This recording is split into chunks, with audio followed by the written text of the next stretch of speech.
Tunabeba Luka kipande kia pili mwanzo mpaka 7. En ces temps-là, Paris énudit de César Auguste, ordonnant un recensement de toute la terre. Ce premier recensement eut lieu pendant que Quirinius était gouverneur de Syrie. Tous allaient se faire inscrire, chacun dans sa ville. Joseph aussi monta de la Galilée, de la ville de Nazareth, pour se rendre en Judée, dans la ville de David, appelée Bethléem, parce qu'il était de la maison et de la famille de David, afin de se faire inscrire avec Marie, sa fiancée, qui était enceinte. Pendant qu'ils étaient là, le temps où Marie devait accoucher arriva, et elle enfanta son fils premier-né. Elle les maillota et le coucha dans une crèche, parce qu'il n'y avait pas de place pour eux dans l'hôtellerie. Vous pouvez vous rasseoir. Je vais ajouter 2 Corinthiens chapitre 3, versets 6 à 18. Il nous a aussi rendu capables d'être ministres d'une nouvelle alliance, non de la lettre, mais de l'esprit. Car la lettre tue, mais l'esprit vivifie.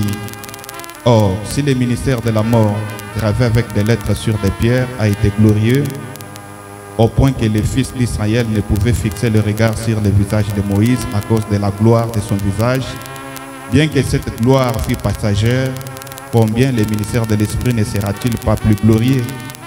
Si le ministère de la condamnation a été glorieux, le ministère de la justice est de beaucoup supérieur en gloire. Et sous ces rapports, ce qui a été glorieux ne l'a point été, à cause de cette gloire qui lui est supérieure. En effet, si ce qui était passager a été glorieux, ce qui est permanent est bien plus glorieux. Ayant donc cette espérance, nous usons d'une grande liberté. Et nous ne faisons pas comme Moïse qui mettait un voile sur son visage pour que les fils d'Israël ne fixassent pas le regard sur la fin de ce qui était passager. Mais ils sont devenus durs d'entendement, car jusqu'à ce jour, les mêmes voiles demeurent quand ils font la lecture de l'Ancien Testament et ne s'élèvent pas, parce que c'est en Christ qui disparaît. Jusqu'à ce jour, quand on lit Moïse, un voile est jeté sur leur cœur. Mais lorsque le cœur s'est converti au Seigneur, le voile est ôté. Or, le Seigneur, c'est l'Esprit, et là où est l'Esprit du Seigneur, là est la liberté. Nous tous qui, les visages découverts, contemplons comme dans un miroir la gloire du Seigneur, nous sommes transformés en la même image, de gloire en gloire, comme par le Seigneur, l'Esprit. Que le Seigneur ajoute la bénédiction à la lecture de sa parole. Inclinons nos têtes. Le fait divin. Le fait divin, le fait divin, brillamment, brillamment. Le fait divin, brillamment, brillamment, le fait divin, oh brillamment, oui, le fait divin.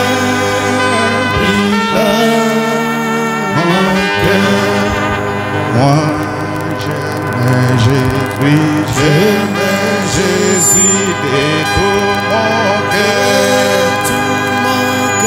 j'aime Jésus de tout mon cœur, j'aime Jésus.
Entre les mains du Seigneur, tous ensemble. Tuache makutano na kusikiliza neno mikono ya Bwana pamoja.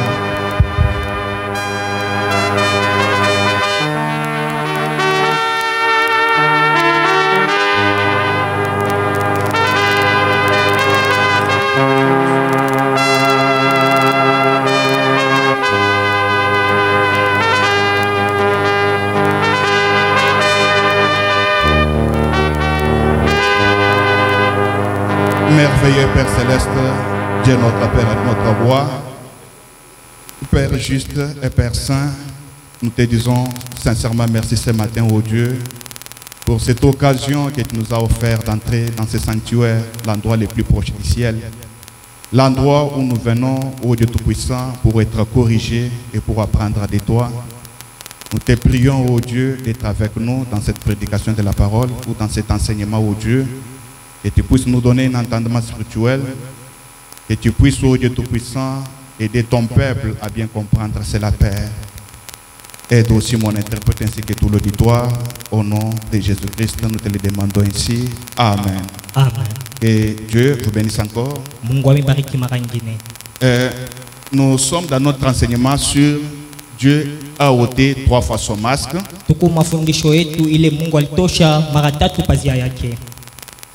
C'est ça notre enseignement que nous avions commencé. Je ne sais pas s'il y a de cela 3 semaines. Alors aujourd'hui nous allons voir son deuxième masque qui est corps Jésus. C'est ça le deuxième masque que Dieu a utilisé. Ces 3 masques dont nous avons parlé, dont Frère Branham a parlé, ce sont des masques principaux, mais en réalité il y a plusieurs masques que Dieu a utilisés au fil des temps.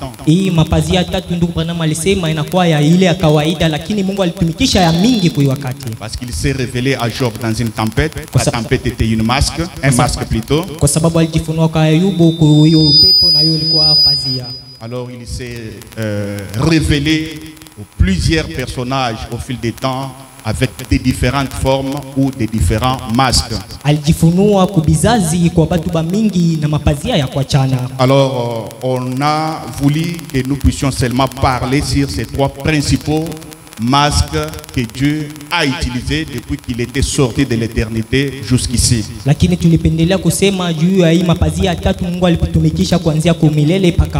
Et vous allez comprendre qu'un masque, selon les dictionnaires, c'est un faux visage. Un faux visage de carton ou d'autres matières dont on se couvre la figure pour se déguiser. Ni hiyo pazia banajifunikaka ya sura ya bongo juu ya kuonesha sura nyingine. Donc la personne ne veut pas être vue comme ça. Mutu ashipende bamone kwa usura yake. La personne ne veut pas que son visage soit connu. Mutu ashipende sura yake itambuliwe. C'est pourquoi il se déguise en se voilant un masque. Jo pale anajibadilisha kwa kubeba hiyo pazia. Alors c'est ce que Dieu a fait au fil des temps. Ndio ile Mungu alifanya kubizazi. Il n'a pas voulu montrer son visage. Ashikupendelea yake kuonesha sura yake. À chaque fois qu'il veut se révéler à son peuple, Wakati wote alipenda kuonesha taifa yake, il a toujours pris une forme que nous appelons masque. anabebaka tumbo fulani ile tunaita pazia. Alors, il a ôté 3 fois son masque. Yalondoa mara 3 pazia yake. Le premier masque que nous avons vu, c'est la colonne de feu. Pazia ya kwanza ile tuliona ilikuwa nguzo ya moto. Et nous avons compris que cette colonne de feu est appelée le logos. Na tulelewa hiyo nguzo ya moto inaitwa logos. Une lumière sacrée, Nuru takatifu, corps, parole, mwili neno, un corps théophanique. hiyo mwili ya zidi ya maumbile. C'est ça le premier masque que Dieu a utilisé quand il est sorti de l'éternité. Ndio pazia ya kwanza Mungu alitumikisha wakati alitoka muumilele. Parce que avant le commencement, Mbele ya mwanzo il n'y avait rien ici. hakukuwa kitu hapa. Alors Dieu était le toujours et l'éternité. Mungu alikuwa kwa lote na wa milele. Il remplissait tout l'espace. Alikuwa kuna jafasi yote. Il était un grand esprit. Alikuwa roho kubwa. Et frère Banam dit les mots propres ou les noms propres qu'on devait l'attribuer en ce temps-là, ce n'était même pas Dieu, mais c'était Elohim. Na ndugu Branham anasema jina yake yenyewe balipasha kumwitaka ile wakati ilikuwa Elohim. Parce qu'en ce temps-là, il n'avait pas ce sujet pour l'adorer. Kwa sababu ile wakati ashikoke na shini najua kumwabudu. Mais chaque créature qui existe aussi fit d'abord un attribut dans sa pensée. Lakini maumbile yote iko hapa inakuwa mbele wazo fulani mu mawazo yake. Même Jésus fit l'attribut dans la pensée d'Elohim. Hata Yesu alikuwa sehemu mu wazo ya Elohim. Toi et moi, nous étions ses attributs. Moye na mie tulikuwa masehemu. Oui, c'est vrai. Kweli kweli. Alors, selon son premier dessein, Kama vile fukuzi yake ya kwanza, parce qu'il avait un triple dessein kwa sababu alikuwa na mafukuzi yote dès avant la fondation du monde. ya mbele kuogumua dunia. Mais son premier dessein, c'était de se révéler à son peuple. Fukuzi yake ya kwanza ilikuwa kujionyeshaka kwa taifa Et yake. le prophète nous a montré qu'il ne pouvait pas le faire en tant que grand Jéhovah ou grand esprit. Na nabii anatuonesha sasa kupashaka kuifanya wakati alikuwa Jehova mkubwa. Alors, il est descendu. Il s'est condensé dans ce corps appelé corps théophanique ou la lumière sacrée, Yeye akajishusha akajiingiza mwili inaitwa nuru takatifu. qui est la colonne de feu, Inakuwa nguzo la moto. l'attribut de la plénitude de la divinité. Sehemu ya utele ya Mungu. Alors, quand il a utilisé son premier masque ici, Wakati alitumikisha pazia yake ya kwanza hii, nous avons vu qu'il a même conduit Israël avec ses masques. na tunajua kwamba alitambulishwa kwa Israeli kwa hiyo pazia. Pendant la journée, c'était la nuée de gloire. Mchana ilikuwa nguzo ya tukufu La nuit, c'était la colonne de feu. na usiku ilikuwa nguzo ya moto. Alors, il s'était toujours caché derrière ses voiles Na alianza kujificha tu nyuma ile pour pazia. conduire les enfants d'Israël. Ndio kuongoza watoto wa Israeli. Alors, il a quitté de la colonne de feu Akatoka kunguzo ya moto vers corps Jésus. kwa hii mwili Yesu. Et ce corps Jésus, Na ile mwili Yesu c'est ce que nous appelons le deuxième masque de Dieu. ndio ile tunaita pazia ya pili ya Mungu. Alors, vous pouvez peut-être dire, mais on commence à minimiser Jésus. Mnaweza kusema banaanza kumshusha Yesu. Non, non, le corps Jésus, Hii mwili le Yesu prophète nous a dit que c'était un tabernacle où Elohim résidait. na pia anatuonesha ni makao ile Elohim anaikalaka. Voyez, Naona. mais c'était dans un but de racheter le monde. Ilikuwa mkifukuziwa kuokoa dunia. Alors, il a quitté corps Jésus Akatoka kumwili Yesu et redevenu encore la colonne de feu. kisha karudia tena kunguzo ya moto. Là, vous vous rappelez quand il a rencontré Saül qui persécutait le chrétien. Pale mtakumbuka wakati alikutanaka na Sauli yuko napika wa Kristo. Saül lui posa la question, Sauli akamswali, qui es-tu Seigneur? uko nani Bwana? Il dit, je suis Jésus que tu persécutes. Asema mimi ni Yesu mwenye unatesa. De la colonne de feu Kutoka nguzo ya moto au fils. kwa mwana, Au fils kwa mwana de la colonne de feu. kuja kunguzo ya moto. Et aujourd'hui, Na leo le prophète nous a dit, il a pris un autre voile nabii anatuonesha alibeba pazia ou ingine un autre masque appelé le Saint-Esprit. ama kifuniko ingine inaitwa Roho Mtakatifu. Alors, il a ôté 3 fois son masque. Alitoa mara 3 pazia yake. Depuis l'éternité jusqu'à nos jours, Tangia milele paka wakati yetu il a pris ces 3 principaux masques. alibeba hiyo pazia mara 3 ya kufukia. Alors, le prophète dit ceci Na nabii anasema hivi dans leçon confie point 395 à 399. Sauti ya kuvurugika pa hiyo fasi. Il dit, Anasema, maintenant, sasa quand il était ici sur la terre, wakati alikuweka hapa pa bulongo, il était la colonne de feu alikuwa nguzo ya moto qui avait conduit les enfants d'Israël. enyewe kuitungozaka watoto wa Israeli. Est-ce vrai? Ni kweli. Ensuite, Kwa kisha il a été fait chair akajifanya kuwa mwili dans le Fils de Dieu. mubwana ya mutu. Frère David, donnez-moi un bon son. Vous êtes arrivé, c'est bien. Ensuite, Kisha il a été fait chair akajifanya kuwa mwili dans le Fils de Dieu mubwana ya Mungu afin d'égoutter la mort pour la race humaine entière, juu ya kuonja kifo kwa ulimwengu mzima, de faire l'expiation. juu ya kufanya maondoleo. Croyez-vous cela? Unaamini ile? Eh bien, Sasa qu'est-il aujourd'hui? ilikuwa nini? Non, Ilifikia nini leo? non, écoutez. Il ici remplace le Dieu là qui avait utilisé le premier masque, la colonne de feu, le deuxième masque pour Jésus. Et qu'est-il aujourd'hui? Anakuwa nani leo? Ah. Qu'est-il aujourd'hui? Anakuwa nani leo? Le même Jésus. Yesu moya moya. Parce que Jésus était venu au nom de son Père. Kwa sababu Yesu alikuweka kujina ya baba yake. Et le nom de Jésus n'a pas commencé à partir du moment où le corps de Jésus était né sur la terre. Non. Na jina ya Yesu ilikuanzake wakati ile mwili Yesu ilizalika pa bulongo. Hapana. Parce que lui-même a dit que je suis venu au nom de mon Père. Yeye mwenyewe alisema nilikuwa kujina ya baba yangu. Alors, le nom humain de Dieu, Jina ya kimu ya damu ya Mungu c'est Jésus. ni Yesu. Et nous en parlerons prochainement, le nom de Jésus. Na tutaisema baadaye jina ya Yesu. Donc, le nom de Jésus Jina ya Yesu a commencé même avant que le corps de Jésus soit né sur la terre. ilianzaka mbele ya mwili Yesu izalike pa bulongo. C'est comme votre enfant qui porte votre nom. Ni kama vile mtoto wako anabeba jina yako. Est-ce vrai? Edi ni kweli? Oui. Kweli. Le prophète dit, Nabii anasema le même Jésus, Yesu moya moya. le même quoi? Ye mwenye nani? Hier, dans la dispensation de Père, Jana mupazia ya baba, le même dans la dispensation de Fils, mwenyewe mkazi ya mwana, le même ici sous la forme du Saint-Esprit. tena ye mwenyewe mwiki wango ya Roho Mtakatifu. La même lumière. Nuru moya moya. 397. C'est vrai. Ni kweli. Qui est-ce? Ni nani ule? Non, vous avez mal traduit. Qui est-ce? Yes, nani ule? Non, non, ce n'est pas qui est-ce. Qui est-ce? Qu'est-ce que c'est? Nini ile? Ah. Il a ôté 3 fois son masque. Aliondoa mara tatu pazia yake. Dieu n'a jamais été visible. Mungu ashakuweka ukoonekana. C'est un esprit. Yana kwa ni roho. Et nous adorons un Dieu que nous ne voyons pas. Na tukunabudu ule Mungu atuonaki. Le Saint-Esprit qui est en nous, Roho Mtakatifu yenye kwa ndani yetu, c'est celui que nous adorons. na njoo ile tukunaabudu. Mais aujourd'hui, Na leo plusieurs dans le monde ecclésiastique, ba mingi mu makanisa ils adorent le corps de Jésus. beko nabudu mwili Yesu. Non, Hapana. Dieu est esprit. Mungu yeye ni roho. Il est esprit. Yeye ni roho.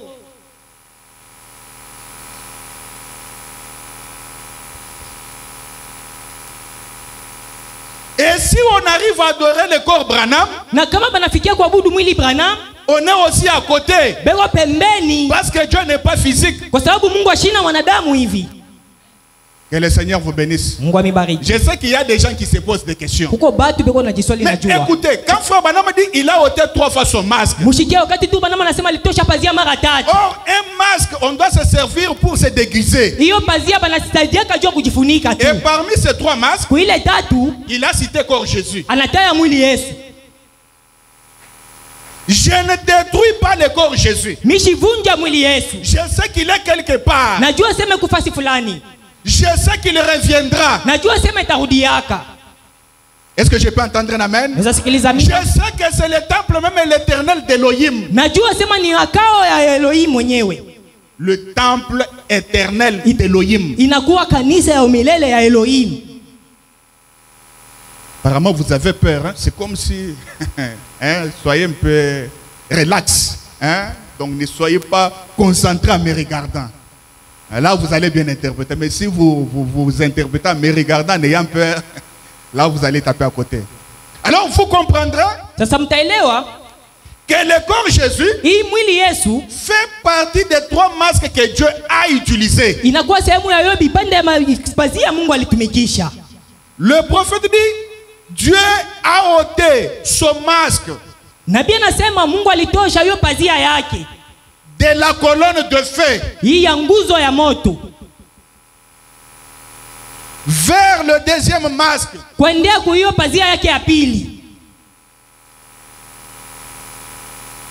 Et il est devenu quoi? Un homme appelé Jésus. Deuxième masque. Et s'il est devenu un homme, c'est pour ôter les péchés. Ensuite, il a enlevé son masque en tant qu'homme vers un autre masque qui est le 3e masque. Je lis le prophète. Il est redevenu l'esprit. Saint-Esprit. Masque colonne de feu.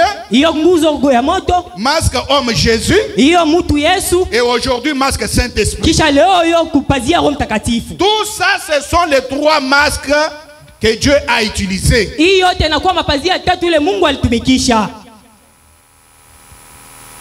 Que Dieu vous bénisse. Parce que Branham dit que je n'adore pas un petit paquet là. Corps Jésus. C'est ça que le prophète dit. Parce qu'on ne doit pas comprendre le message comme étant des dénominationnels.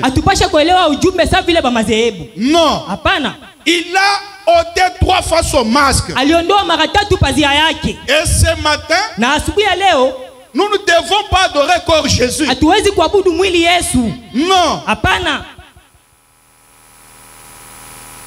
Le prophète dit,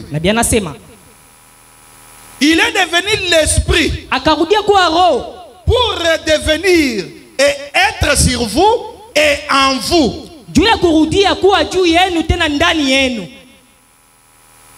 Et le même œuvre, il ne termine pas. Voyez-vous cela l'église? Il n'y a rien d'incertain en cela. Vous ferez aussi les œuvres que je fais. Car je serai avec vous, même en vous, jusqu'à la fin de la consommation, la fin du monde. Faisant les mêmes œuvres. Eh bien, il n'y a aucune incertitude là-dessus. Et là, vous remarquerez. Et vous comprenez que si nous vous parlons de ces 3 masques dont Frère Branham a parlé, c'est pour que vous sachiez qu'il n'y a pas 3 dieux. Il n'y a pas 3 dieux. Il n'y a qu'un seul Dieu. Celui qui était là-bas dans l'éternité. C'est celui qui est ici ce matin. C'est celui qui était à l'époque de corps Jésus. Le même. Est-ce qu'on peut lire Frère Branham? Prenons Dieu dévoilé. De 1964. Le prophète dit ceci. Dieu dévoilé. Prenons le paragraphe 52 à 53. Le prophète dit,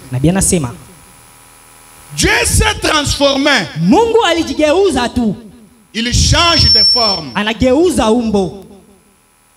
Si vous remarquez ici dans Philippiens, il est dit, ne regardant point comme une proie à arracher, mais il a pris la forme d'un homme. Or, le mot grec, là, pour forme, 3 points. J'ai passé la journée d'hier à consulter cela, à essayer de concevoir ce que c'était. J'ai trouvé et j'en suis venu à ce mot de Enmorphe. Na nilifika kukutana hiyo jina ya Enmorphe. Ça s'appelle E-N-M-O-R-P-H-E. Kisha inajiitwa kama vile. J'ai cherché dans le grec pour voir à quoi correspondait Enmorphe. Na nilitafuta mkigriki ya kuonesha ile inaonesha nini Enmorphe. Il se peut que je ne le prononce pas comme il faut. Sa zingine mishitamshe vile na stahili. Mais c'est pour ça que je l'appelle. Lakini ndio vile ndiko naitaja. Pour que si on laisse sortir une bande, juu wakati watatosha hiyo tepe, les gens sachent, les érudits sachent de quoi je vais parler. Batu wapate kujua kwa nini nilipendelea kusema. Quand le Enmorphe, kwa kusema hiyo Enmorphe, ce qui veut dire qu'il s'est transformé. Inasemezwa alijigeuza. Il est descendu. Akashuka. Or, le mot grec, kwa kusema mkigriki, là ça veut dire que c'est quelque chose qu'on ne pouvait pas voir. Ile inapasha kusema ni kitu kila tukupasha kuona. Mais qui est pourtant là. Lakini kiku naishi. On ne voit pas Dieu. Atuone Mungu. Et pourtant il est ici. Lakini yeye eko hapa. Pourquoi nous disons qu'il est ici? Jua nini tunasema eko hapa? Parce que nous le sentons dans nos cœurs. Kwa sababu tunamsikia mamioyo yetu. Nos cœurs vibrent quand on nous les prêche. Mioyo yetu inatuntika wakati tunasema. Mais nous ne le voyons pas. Lakini sisi tumuone. Et nous le croyons par la foi. Na tukunamwamini kupitia imani. Et il n'y a pas moyen de l'éprouver scientifiquement. Hakuna gisi ya kuonesha kukiaiyo elimu. Est-ce que je peux entendre un amen? Naweza sikiliza mina. Parce que si vous voulez l'éprouver scientifiquement, kama mnapenda kuionyesha mkielimu, vous allez échouer. Mutashindwa. Donc nous le croyons par la foi. Tukunamwamini kupitia imani. C'est pourquoi il est dit. Ndio pale nasemeza. Sans la foi, kwa sho imani, il est impossible d'être agréable à Dieu. Inakuwa nguvu kumstahili Mungu. Donc avant de devenir chrétien, mbele ya kuwa Mkristo, avant de choisir le christianisme, mbele ya kuchagua Ukristiana, l'on doit d'abord avoir la foi. Tunapasha kwanza kuwa na imani. Et cette foi nous aidera à croire en Dieu. Na ile imani itatusaidia kwa kuamini mwa Mungu. Parce que nous ne le voyons pas. Kwa sababu tumuone. C'est un être surnaturel. Inakuwa ni kiumbe kiasi ya maumbile. Invisible à l'œil nu. Kasho kuonekana kwa macho yetu. J'aimerais entendre un amen. Napenda kusikiliza amina. Le prophète dit, c'est quelque chose qu'on ne pouvait pas voir, mais qui est pourtant là. C'est pourquoi nous sommes dans une même église. On nous prêche la même parole. Nous chantons les mêmes cantiques. Mais il sortira. Il vous dira aujourd'hui je l'ai senti. L'autre dira, moi je n'ai rien senti. Ça dépend de l'atmosphère que vous amenez ici. Est-ce que je peux entendre un amen? Le prophète dit, mais qui est pourtant là, qu'ensuite ça se transforme et l'œil peut le saisir. Quand ça se transforme, ça devient la forme qu'il prend. Parce que les formes peuvent se transformer, mais non pas Dieu. Que Dieu vous bénisse. Il a pris la forme de Jésus pour se révéler aux disciples. Mais devant Paul, ce n'était plus le corps Jésus. Là, c'était la colonne de feu. Là, vous comprendrez que devant Pierre, c'était une autre forme. Devant Paul, c'est une autre forme. Et devant nous, ce matin, c'est une autre forme. Que Dieu vous bénisse. Et il s'est révélé à nous aujourd'hui sous la forme de frère Branham. J'aimerais entendre un amen. Que Dieu vous bénisse. Oui, certainement. Nous ne connaissons pas le corps Jésus. Ce n'est pas la forme avec laquelle il s'est révélé à nous. Non. Aujourd'hui, il a pris une autre forme. Un homme de Kentucky. Un montagnard. Qui ressemblait à tout. Sauf à un prédicateur. C'est la forme qu'il a prise aujourd'hui. Alors quand je vois cette forme, je peux dire que Dieu m'a visité. Je peux dire que Dieu s'est révélé à moi. Est-ce que je peux entendre un amen? Même si je voyais le corps Jésus dans une vision, mais ce n'est pas la forme avec laquelle il s'est révélé à moi. Ça c'était devant Pierre, devant Philippe, devant Nathanaël. Là ils peuvent regarder au corps. Mais moi aujourd'hui, je regarde une autre forme. Naangalia kuumba ingine. Non pas pour l'adorer, Hapana ndio kumwabudu. mais pour percer les voiles. Lakini ndio kupambuka Et zaidi. voir Elohim et les Na forts kwa kuona Elohim wa qui nguvu. avait visité Abraham Mwenye alitembeleaka sous Ibrahim. les chaînes de Mamré. Huyo mti ya Mamrea. Qui avait discerné la pensée de Sarah. Mwenye alipambanua mawazo ya Sarai. Et qui avait appelé Abraham, Abraham. Na mwenye aliita Ibrahimu, Ibrahimu. Que Dieu vous bénisse. Mungu amibariki. Que les catholiques l'acceptent ou pas. Bakatoliki baitiki ama hapana. Mais c'est ça la bonne nouvelle d'aujourd'hui. Lakini njoo hiyo habari njema ya leo. C'est ça l'évangile d'aujourd'hui. Ndio injili ya leo. Dieu dans la chair humaine. Mungu katika mwili wa mwanadamu. Et recevoir Dieu dans la chair humaine, Na kupokea Mungu katika mwili wa c'est ça mwanadamu. même l'expiation. Ndio ile kuondolewa. Est-ce que je peux entendre un amen? Nasikiliza amina. C'est ça même avoir la vie. Ndio ile kupokea hata Parce uzima. que quand Dieu s'est révélé devant Abraham, Wakati Mungu alijifunua mbele ya Ibrahimu, Abraham a eu la vie. Ibrahimu alipokea uzima. Quand Jésus s'est révélé devant la prostituée, Lakini Yesu alijifunua mbele ya il a eu Ibrahimu, la vie. akapokea Et uzima. le même Dieu aujourd'hui, Ule Mungu mama il leo s'est révélé par le biais de cette forme. akajifunua kupitia hiyo kazi ya huyu mwanadamu. J'aimerais entendre un amen. Napenda kusikiliza Dieu amina. dans la chair humaine. Mungu katika C'est ça mwili la nourriture des aigles. ndio chakula ya watao. Rejeter cela, Kutupilia c'est ile rentrer dans la dénomination. mtarudia kumadhehebu. Est-ce que vous le croyez? Eti mnaamini? De tout votre cœur? Mwamio wenu yote. Dieu s'est révélé à nous aujourd'hui Mungu alijifunua kwetu leo sous cette forme. kuile mwili. Les rejeter, Kumutupilia c'est rejeter les chemins du ciel. ni kutupilia njia ya mbingu. Rappelez-vous de ton Isabelle. Mkumbuke Tony Isabel. Peut-être il avait des doutes Alikuwa pengine na mashaka au sujet de Frère Branham. kupitia huyu ndugu Branham. Mais il vit un songe Akaona ndoto où il cherchait les chemins du ciel. wakati alianza kutafuta njia ya mbingu. Il est allé devant un prêtre. Akaenda kwa huyo padiri. Montre-moi un chemin du ciel. Unionyeshe njia ya mbingu. L'homme le regarde. Ule mtu anamwangalia. Dis-moi. Anasema mie. Ah, je n'ai pas ce pouvoir-là. Mie shina na ile uwezo. Regardez un peu là. Waende mbele Ton kule. Isabelle s'approche. Yeye ule anaenda tena. Je cherche les chemins du ciel. Natafuta njia ya mbingu. Moi? Mie. Non. Hapana. Essayez un peu de monter cette montagne. Pima kwanza kupanda hii mulima. Là-bas au sommet de la colline, Kule kukelele kule il y a quelqu'un kuko qui mtu. vous montrera le chemin du ciel. Mwenye atakuonesha njia ya Et mbingu. quand Tony est monté, Wakati Tony alipanda, il a vu un homme en bleu qui travaille. akaona huyu mtu wa ble ya kazi. Ah, en bleu du travail. Eko mwenye ble ya kazi. Et frère Branham l'a appelé Tony Isabelle. Na ndugu Branham kamuita Tony Isabel. Tony Isabelle a dit que c'était vous, frère Branham, Mais Tony- que j'ai vu. Tony Isabel akasema ni wewe ndugu Branham niliona. Alors quand il a commencé à me montrer le chemin du ciel, Na wakati ulianza kunionyesha njia ya mbingu, écoutez-moi, munishikie. la seule personne Mtu tu mumoya qui peut nous montrer le chemin du ciel aujourd'hui, mwenye anaweza kutuonyesha njia ya mbingu il leo n'y a que frère Branham. ni ndugu Branham tu. En dehors de frère Branham, Nje ya ndugu on ne Branham connaît pas le chemin du ciel. hatutajua njia ya mbingu.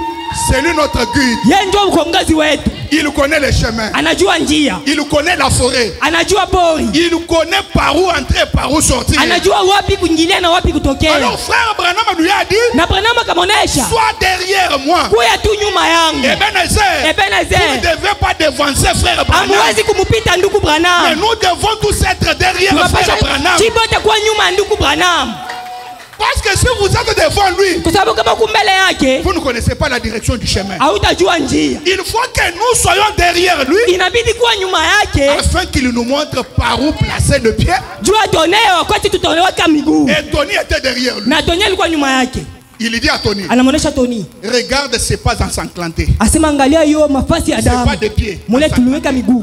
Alors, tu vas faire ceci. Sasa utafanya hivi, Tu vas seulement prendre ton pied, utabeba tu mguu yako placer dans la pointe du pas na ensanglanté kuingiza kwa hiyo mguu ya damu, jusqu'à ce que tu vas arriver. hatua kwa hatua mpaka wakati utafika, Élie l'immortel. na anakuwa hiyo mortel, Élie l'immortel. anakuwa hiyo Eli washakufa Oui, c'est Sophie. Jovi. La vie. uzima, Avec une barbe qui flottait. inakuwa kwa hiyo iko na yumba yumba hivi. Élie l'immortel. Eli washakufa, Et quand il a parlé, Na wakati alisema, Sœur Stéphie a dit c'était exactement la voix de frère Branham. anasema ilikuwa sauti ya hakika ya ndugu Branham. Ah, il a dit, Anasema si on vous disait que Branham est mort, ne le croyez pas. kama bamewesha sa Branham alikufa, mshiamini. Ne le croyez pas. Mshiamini. Évoluons. Tuendelee. Maintenant, Sasa le prophète dit, nabii anasema ensuite, kisha ça se transforme. inajigeuza Et l'œil peut le saisir. na licho inapasha kuiona. C'est pourquoi les enfants d'Israël voyaient la colonne de feu. Ndipo kwa maana batoto wa Israeli balianza kuona nguzo ya moto. Quand ça s'est transformé en un homme Jésus, Wakati iligeuza mwa mtu Yesu, on a vu que c'est Jésus. baliona sema ni Yesu. Les voiles, Ile pazia, les masques. hiyo kifuniko. Il n'y a pas trois dieux, Hakuna ba Mungu batatu, mais il s'agit de trois offices lakini inakuwa ni makazi tatu d'un seul Dieu. ya Mungu moya. Trois offices Makazi tatu d'un seul Dieu. ya Mungu moya.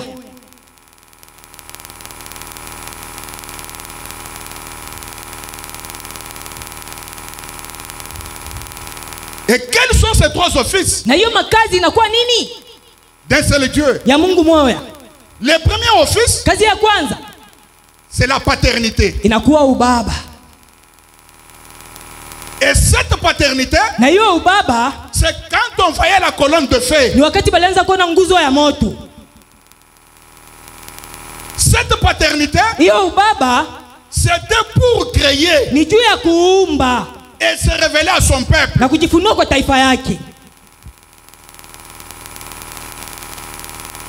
Cette paternité, Huyo ubaba c'est un attribut de Dieu. inakuwa sehemu ya kazi ya Mungu. Quand on parle de la paternité, Kama banasema ubaba, il faut voir déjà la colonne de feu. inabidi kuona nguzo ya moto. Et Branham définit cette paternité Na Branham analeta mafasirio ya hiyo ubaba comme un attribut de Dieu. kama vile hiyo kazi ya sehemu ya Mungu. Or, la colonne de feu, Hiyo nguzo ya moto Branham nous a dit, Branham c'est anatuonesha l'attribut de la plénitude de Dieu. inakuwa kazi ya utele ya Mungu. Là, vous comprenez que la paternité est égale à la colonne de feu. Pale mtaelewa ubaba inakuwa nguzo ya moto. Si vous voulez aller vérifier, allez lire dans Jésus, elle est même hier, aujourd'hui, éternellement. Kama unapenda uchunguza mwende mkasome Yesu moya moya jana leo milele. Du 10 août 1952. Ya hiyo tarehe 15 Point 12. C'est là où le prophète définit le mot paternité comme attribut de Dieu. Jo pale nabii anasema huyo ubaba inakuwa sehemu ya kazi ya Mungu. Alors le deuxième office, Sasa kazi yake ya pili c'est la filiation. inakuwa kufanya kuwa mwana. Oui, tu as bien interprété. La filiation. Kufanya kuwa mwana. C'est donc là Dieu Emmanuel. Jo pale yule Mungu mwana. Dieu avec nous. Mungu kati yetu. La filiation. Inakuwa kufanya kuwa mwana. Là nous voyons encore Jésus. Pale tunaona mwili Yesu. Emmanuel. Emmanuel. Dieu avec nous. Mungu kati yetu.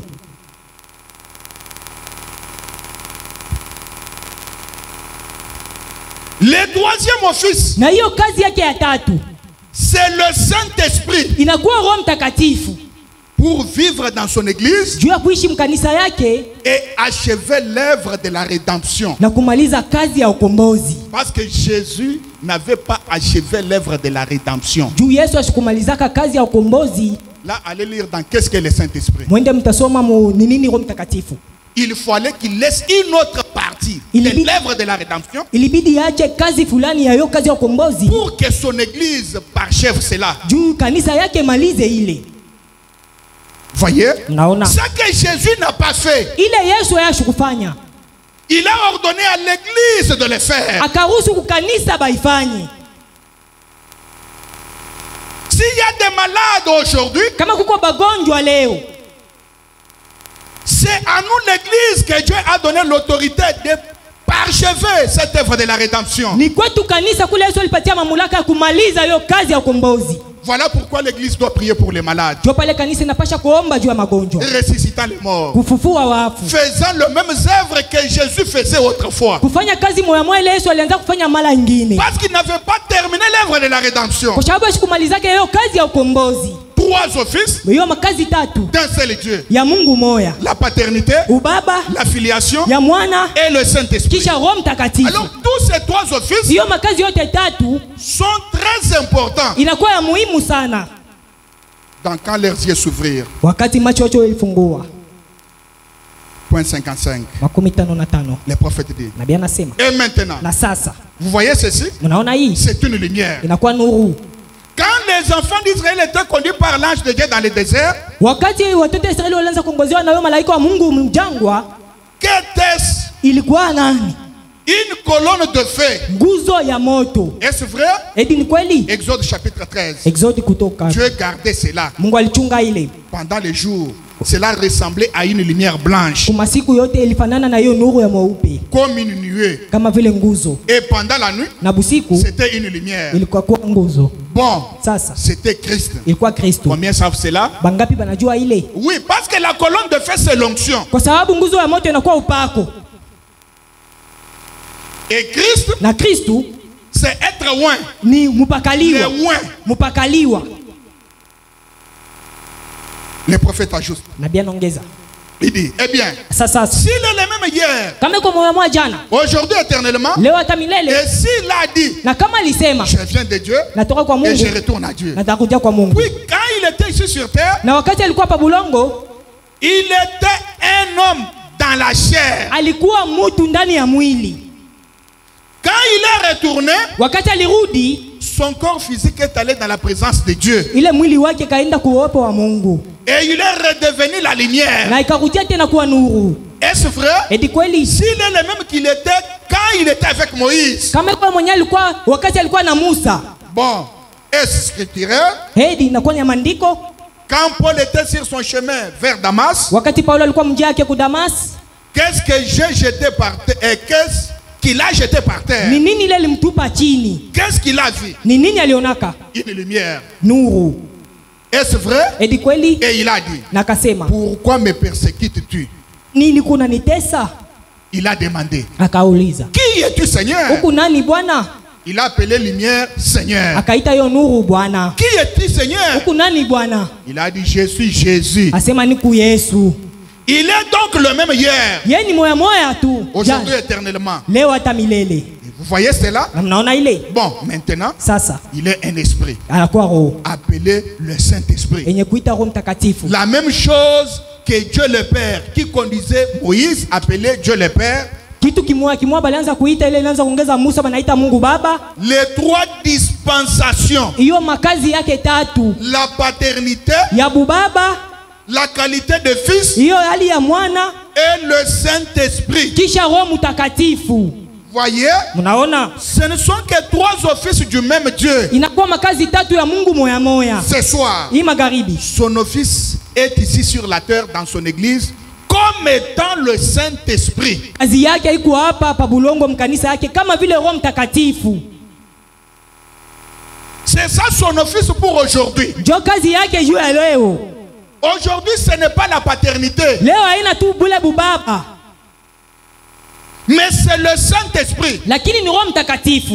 Mais on a compris quand on a étudié le premier masque qui était la colonne de feu, Tulielewa wakati tulijifunza hiyo pazia ya kwanza ilikuwa nguzo ya moto. que si la colonne de feu est revenue aujourd'hui, Kama nguzo ya moto ilirudia tena leo, c'était pour interpréter la Bible ou la parole, ni juu ya kutafsiria hiyo Biblia ya maneno, pour oindre un fils de l'homme. ni juu ya kupaka mwana wa mtu. Voilà les raisons pour lesquelles la colonne de feu est redescendue aujourd'hui. Ndio sheria ile nguzo ya moto ilirudia tena leo. Du temps de Moïse, Wakati ya Musa c'était pour écrire l'Ancien Testament. ilikuwa juu kuandika gano la kale. Du temps de Paul, Wakati ya Paulo c'était pour écrire le Nouveau ni juu Testament. kuandika gano Et jipya. la même colonne de feu est descendue, Nguzo ya moya ikarudia, c'est pour interpréter la Bible. ni juu ya kutafsiria Biblia. C'est pourquoi frère Branham dit, Ndio pale ndugu Branham même anasema si vous ne l'avez jamais vu, kama muyamonaka kamwe, mais même cette photo ici, hata hiyo picha hii, celle qui est sur cette photo, hiyo iko pa hiyo picha, alors cela peut même dépasser de celle que vous pouvez pouvez voir dans une vision. Ile inaweza kupita ile mtaona katika ono. Voyez? Naona. Oui, je ne dois pas me faire des soucis. Kweli shitajifanya mashauku. C'est-à-dire que je ne suis pas un fils de Dieu parce que je n'ai jamais vu la colonne de feu. Kwa kusema jina mwana wa Mungu kwa sababu shaonaka nguzo ya moto. Non. Hapana. Comme j'ai cette photo, kama vile niko na hii picha, le prophète a dit ça n'est fini. Nabii anasema kuna malizika. Il dit parce que cette photo kwa sababu hiyo picha hii a produit de grandes choses dans cet âge. Ilitoa mambo kubwa mwe kizazi. Une sœur qui voulait trouver frère Branham. Dada moja alipataka kuona ndugu Branham. Afin qu'il aille prier pour son mari. Jua ombe bwana yake. Elle était devant cette photo. Alikuwa mbele ya hiyo picha. Elle a prié. Akaomba. Elle a dit Seigneur Jésus. Akasema Bwana Yesu. J'aimerais rencontrer frère Branham. Napenda kukutana na ndugu Branham. Quand elle a terminé la prière. Wakati kamaliza maombi. Et qu'elle s'est dirigée quelque part, elle a vu frère Branham quelque part. Akaenda fasi fulani akakuta ndugu Branham fasi fulani. Branham dit quoi?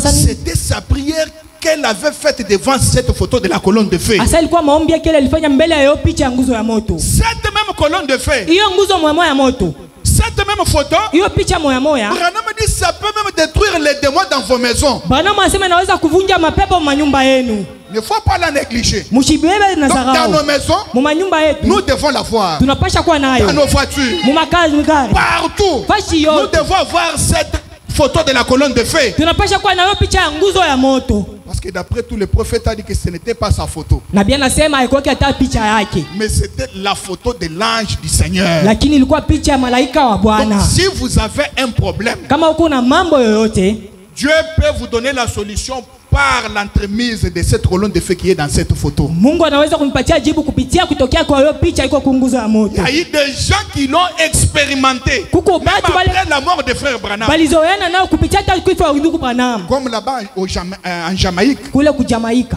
Alors qu'on rejouait la bande de frère Branham, la colonne de feu était descendue sur la cassette. Balianza kucheza hiyo nguzo hiyo UTTB na nguzo ya moto kashuka pa yote. Voyez? Unaona? Donc elle est très importante. Iko ya muhimu sana. Mais aujourd'hui son office, lakini leo kazi yake, ce n'est pas la colonne de feu. Haina nguzo ya moto. Mais si elle est venue, s'il est venu sous la forme encore de la colonne de feu, c'est pour interpréter la Bible comme nous l'avons dit. Lakini kama alirudia moyo nguzo ya moto, nijua kutafsiria Biblia vile tulisema. Et pour oindre un fils de l'homme. Najua kupaka mwana moyo wa Mungu. Mais son office pour aujourd'hui, c'est le Saint-Esprit. Kazi yake juu ya leo ni Roho Mtakatifu.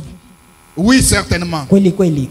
Alors, sasa le prophète dit, Nabii anasema, il est donc le même hier. Yana kuwa moyo moyo jana. Aujourd'hui éternellement. Leo hata milele. Il dit, anasema, s'il est le même exactement, kama iko mwenyewe, le même chose qu'il a fait alors, bila bitu bionye alifanyaka sasa, il le fait maintenant. Eko na bifanya tena sasa. Si ce n'est pas le cas, kama ina kesi, alors il n'est pas le même hier. Ashina moya moya tena jana. Si je suis malade, kama niko mgonjwa, et que j'ai la foi, na niko na imani, et que j'ai prié, na nikaomba, et je mourrai avec cette maladie-là, nikakufa na hiyo magonjwa moya moya, alors je dirais que le Seigneur Jésus-Christ n'est pas le même hier, aujourd'hui, éternellement. Nitasema Bwana Yesu Kristo ashina yeye moya moya jana leo hata milele. Parce que le prophète a dit, si ce n'est pas le cas, alors il n'est pas le même hier. Na nabii anasema kama haina vile kwa sababu haina yeye moya éternellement. Leo hata milele. Il a changé, ou il a été affaibli par sa mort. Ama alirudishwa kuwa mregevu kupitia kifo yake. Alors ce matin, asubuhi ya leo, nous sommes en train de parler sur le corps Jésus, qui est le deuxième masque de Dieu. Tukunasemeza juu ya mwili ya Yesu na kuwa pazia ya pili ya Mungu. Prenons Hébreux chapitre 10 verset 4 à 5. Waebrania 10:4-5. Car sababu il est impossible que le sang de taureaux et de boucs ôte le péché. Inakuwa nguvu hiyo damu ya makondoo na mangombe iondoe dhambi. C'est pourquoi Christ entrant dans le monde dit, ndipo kwa maana Kristo akiingia dunia anasema, tu n'as voulu ni sacrifice ni offrande, mais tu m'as formé un corps. Asema ukupenda hata sadaka ama matoleo, lakini ulinitunga mwili. Pourquoi Dieu lui a formé un corps? Juu ya nini Mungu alimtunga kuwa mwili? Parce qu'il est impossible que le sang de boucs et de taureaux ôte le péché. Juu kwa sababu inakuwa nguvu hiyo damu ya makondoo na mangombe iondoe dhambi.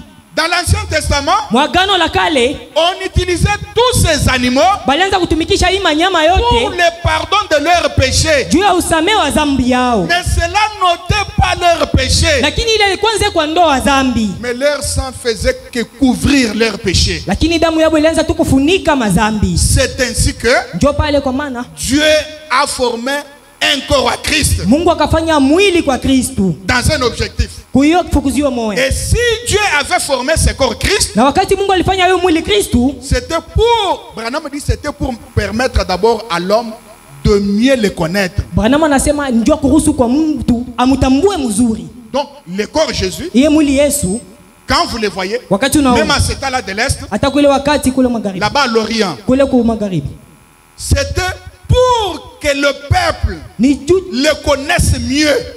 taifa ipate kumjua tena mzuri. Non pas connaître le corps Jésus mieux, mais connaître Dieu le Père mieux. Hapana kujua mwili Yesu mzuri, lakini kujua Mungu Baba mzuri. Voilà aussi l'importance du corps Jésus. Ndio inakuwa fukuzio ya mwili ya Yesu. Voyez, Naona le corps Jésus, mwili Yesu, Branham vient de nous dire, Branham je anatonesha, vais le lire. nasoma. Donc il dit, Anasema c'était pour permettre aux hommes de mieux le connaître, de mieux connaître Elohim. asema ni juu ya kuruhusu kwa wanadamu bamjue mzuri Elohim. C'est pourquoi il dit, je l'ai déjà vu 3 fois Ndio pale anasema asha kumwona kama mara 3 dans des visions. moyo maono. Il dit, personne Asema hakuna mtu ne peut le peindre anaweza kufyatula comme il est. kama vile yeye eko. Même la photo d'Hoffman là, Hata hiyo picha of man, Frère Branham n'a pas dit que c'est le corps Jésus à 100%, non. ndio Branham shikusema ni mwili Yesu kwa 100%, hapana. Il a dit, il a juste reçu une inspiration Asema yeye alipokea tu uvuvio de le dessiner. ya kumfanya vile, Mais il a quand même reçu à 99%. lakini aliweza kwa 90 katika kwenda. Branham dit, quand je l'ai vu Asa wakati nilimwona 3 fois, mara 3, il dit, quand vous le regardez, wakati unaangalia d'un côté, kungambo ingine, il est doux, alikuwa mpole, très gentil, wa mpole sana, courtois. ya kwa watu bongo. D'un autre côté, Kungambo ingine, quand vous le regardez, wakati mnamwangalia c'est comme quand il veut parler, il peut paralyser le monde. ni kama vile anapenda kusema lakini atavunja hata dunia. Il l'a vu 3 fois. Alimwona mara 3.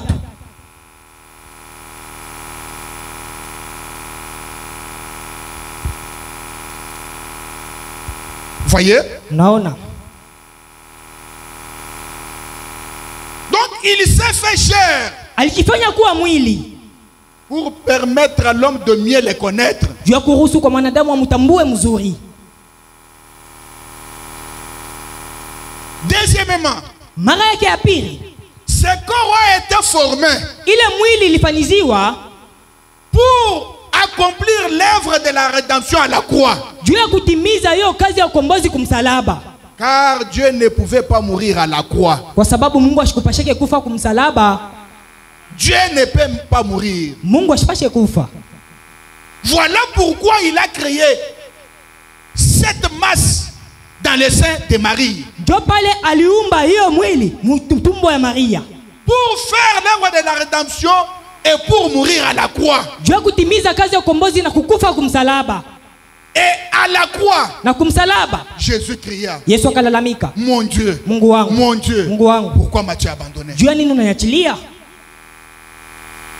Et l'esprit l'a quitté Na roho ikamtoka est rentré au ciel. ikarudia kumbingu. Ceux qui mouraient à la croix, c'était le corps, ce n'était pas Dieu. Ile ilianza kufa kumsalaba ilikuwa tu ni mwili, haikuwa Mungu. Voilà pourquoi nous disons avec frère Branham que le corps Jésus était le masque de Dieu. Ndio pale tu kunasema na ndugu Branham, hiyo mwili Yesu ilikuwa tu kipazia ya Mais Mungu, c'est un corps qui n'a pas connu de péché. lakini ilikuwa mwili haikutendaka dhambi. Tandis que tous les autres corps, Lakini mili ingine, même le corps de Branham, hata hii mwili ya a Branham connu le péché. ilitendaka dhambi, À l'exception du corps Jésus, kutosha tu mwili Yesu, un corps sans péché, hiyo mwili ya sho dhambi. un corps qui n'est pas venu par l'union de l'homme et de la femme. Hiyo mwili ilikuwa haikukuwa kuye kupatana kwa bibi na bwana, Mais son sang lakini damu yake était le sang de Dieu. ilikuwa damu ya Mungu. C'est pourquoi il pouvait regarder les pharisiens Ndio pale alipasha kuangalia et Wafarisayo leur dire, na kuwaonesha. qui d'entre vous Kuona wana ni peut wani. me pointer un doigt que j'ai péché un jour? Na ule anaweza kunishona nitasema nilitenda dhambi siku Personne. moja. Na kukukua mtu. Personne ne pouvait se présenter. Akukua mtu alipasha Pour dire kuonesha. tel jour tu as menti. Kwa kusema ile siku ulilanda. Tel jour tu as injurié. Ile siku nyingine Tel jour ulilanda. tu as fait ceci. Ile siku nyingine ulifanya hivi. Voyez? Naona. Pour accomplir l'œuvre de la rédemption à la croix. Jua kutimiza hiyo kazi ya ukombozi kumsalaba. Dans Dieu dévoilé. Mungu mwenye kufunuliwa. 92-93 les prophètes disent. Semo. Dieu. Mungu Voilé en Jésus. mwenye kujifichwa ndani ya Yesu. Je suis en train de lire Frère Branham. Mungu nasoma ndugu Branham. Pour accomplir l'œuvre de la rédemption à la croix. Jua kutimiza hiyo kazi ya ukombozi kumsalaba. Dieu ne pouvait pas mourir. Mungu ashikupashake kufa. En tant qu'esprit. Sa vile roho. Il est éternel. Yeko wa milele. Mais il lui a fallu porter un masque. Ilibidi abebe hiyo pazia. Et jouer le rôle de la mort. Na kucheza hiyo kazi ya kifo. Comprenez-vous? Munaelewa? Il a fallu à Dieu ilibidi kwa Mungu de porter un masque. Ya kubeba hiyo pazia hapa kifuniko. Corps Jésus. Hiyo mwili Yesu. Pourquoi? Juu ya nini? Pour jouer le rôle de la mort. Juu ya kucheza hiyo kazi ya kukufa. Et il est bel et bien mort. Na kweli alikufa. Mais il ne pouvait pas le faire sous sa forme de Dieu. Lakini ashikupashake kuifanya muyombo yake ya Mungu. Il devait le faire sous sa forme de fils en tant que fils de l'homme. Alipasha kuifanya muyombo yake ya mwana kama vile mwana wa mtu. Voyez? Naona. Il devait être sous sa forme de fils. Alipasha kuwa muyo hali yake ya mwana. Ensuite, na kisha quand il est redevenu à la Pentecôte, wakati akarudia kupatekoti, il était de nouveau fils de Dieu. Alikuwa tena mara nyingine mwana wa Mungu. Voyez-vous ce que je veux dire? Mnaona ile napasha sema? Saisissez-vous? Mnashika? Il devait venir dans une chair humaine. Alipasha kuwa mwili wa mwanadamu. Pour, il ne termine pas. Juu ashimalize. Personne sans désir sexuel. En effet, là encore, c'est la preuve de ce que nous soutenons sur la semence du serpent. Hakuna kupitia hiyo maungano ya wanadamu haitaonekana kukaima ile tunaonesha kuyo mbegu ya nyoka. Voyez-vous? Unaona? Sexuel. Ile yo. Le sexe absolument. Utupu kunaonesha vile. Pas de pomme. Hakuna hiyo pomme. Le sexe. Lakini utupu. C'est exact. Ni kweli. Forcément. Remarquez. Munaona? Ici. Hapa. Voyez-vous? Unaona? Car n'importe quel brave homme, point de suspension. Mtu yoyote nukta tatu. Regardez ce prophète. Mwangalie unabii. À l'époque, mais lui, il fallait qu'il soit plus qu'un prophète. Mwi wakati yalibidi kupita hata nabii. Pour pouvoir accomplir cela, juu kutimiza ile, il fallait qu'il naisse d'une vierge. Ilibidi azaliwe kubikira. Cette naissance d'une vierge. Hiyo kuzaliwa kwa bikira. Il fallait qu'il naisse d'une vierge pour ôter la malédiction. Ilibidi azaliwe kwa bikira juu kondoa zambi. L'antidote. Kutosha hiyo dawa. Voyez-vous ce que je veux dire? Munaona ile nilipasha sema? Donc forcément que c'était le sexe. Kwa nguvu ilikuwa il l'a prouvé par sa propre venue. Alionesha kupitia kujia kwake mwenyewe. Il est venu pas par un désir sexuel, ashikukua kupitia hiyo kazi ya ngono, mais en naissant d'une vierge. Lakini kwa kuzalika na bikira, il a changé de masque. Akabadilisha umbo. Il est passé de Jéhovah à Jésus. Akatoka Jehova kwa Yesu. Pour pouvoir accomplir l'œuvre rédemptrice. Juu kutimiza hiyo kazi ya kombozi dans la pièce où il jouait ses rôles. Kuyo kazi ile alianza kutumika vile. Dieu à la croix. Mungu katika msalaba. Il a utilisé ce masque. Alitumikisha hiyo pazia dans un but. Muyofu kuzio moya. Voyez? Naona. Et quand il est mort, na wakati alikufa, l'esprit a quitté Jésus. Roho ikatoka Yesu. Et le corps est parti. Na mwili kaenda. Et les Grecs voulaient le voir. Na Bagriki balipenda kumuona. Ils sont allés vers Philippe. Bakaenda kwa Philippe. Monsieur, Bwana, nous voudrions voir Jésus. Tunapenda kuona Yesu. Les prophètes disent. Nabii anasema. Les Grecs voulaient le voir. Bagriki balipenda kumuona. Dans Jean 12 chapitre 20. Yohana 12 hivi. Non, Jean chapitre 12 verset 20. Yohana 12 sura yake 12. Les prophètes disent ceci. Nabii anasema hivi. Beaucoup d'entre vous m'ont entendu prêcher sur ces paroles. Bamingi kati yenu balinisikia kuhubiri juu ya neno. Messieurs, nous voudrions voir Jésus. Bwana, tunapenda kuona Yesu. Avez-vous remarqué ça? Muliona vile? Or, les Grecs c'était des érudits. Lakini Bagriki balikuwa banini? C'était des hommes remarquables. Kulikuwa batu benye kujionesha. Et ils éprouvaient un grand sentiment pour voir Dieu. Na balikuwa na shauku, pour Dieu plutôt. Na shauku kubwa juu ya Mungu. Comme Paul le leur a prêché à Aréopage. Kama vile Paulo alibahubiri kule ku Areopage. Il tenait le premier rang mondial pour la science et l'éducation. Balikuwa batu ba msimamo ya kwanza juu ya hiyo kielimu na hiyo bingine. C'était déjà remarquable. Ilikuwa batu benye kuonekana kweli. Seulement ils adoraient et croyaient à la mythologie et tout. Lakini balianza kuabudu na kuona hiyo mythologie na bingine. Apportez-moi le chargeur d'ici parce que ça va s'éteindre bientôt.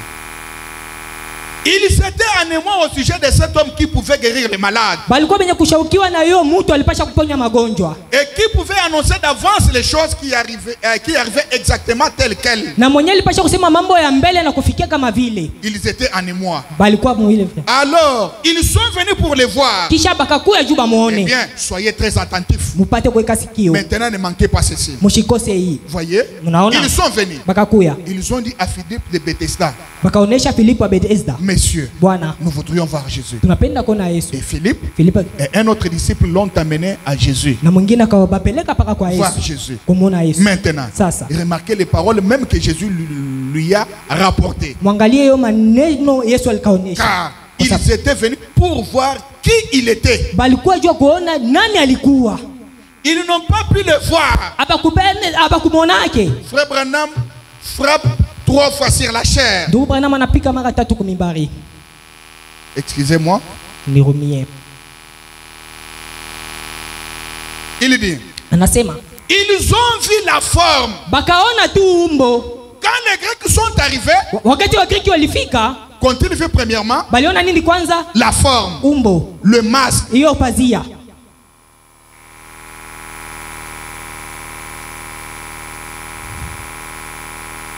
Mais Dieu était dans son temple. Lakini Mungu alikuwa ndani ya hekalu yake. Et ce temple-là, c'était corps Jésus. Na ile hekalu ilikuwa mwili Yesu.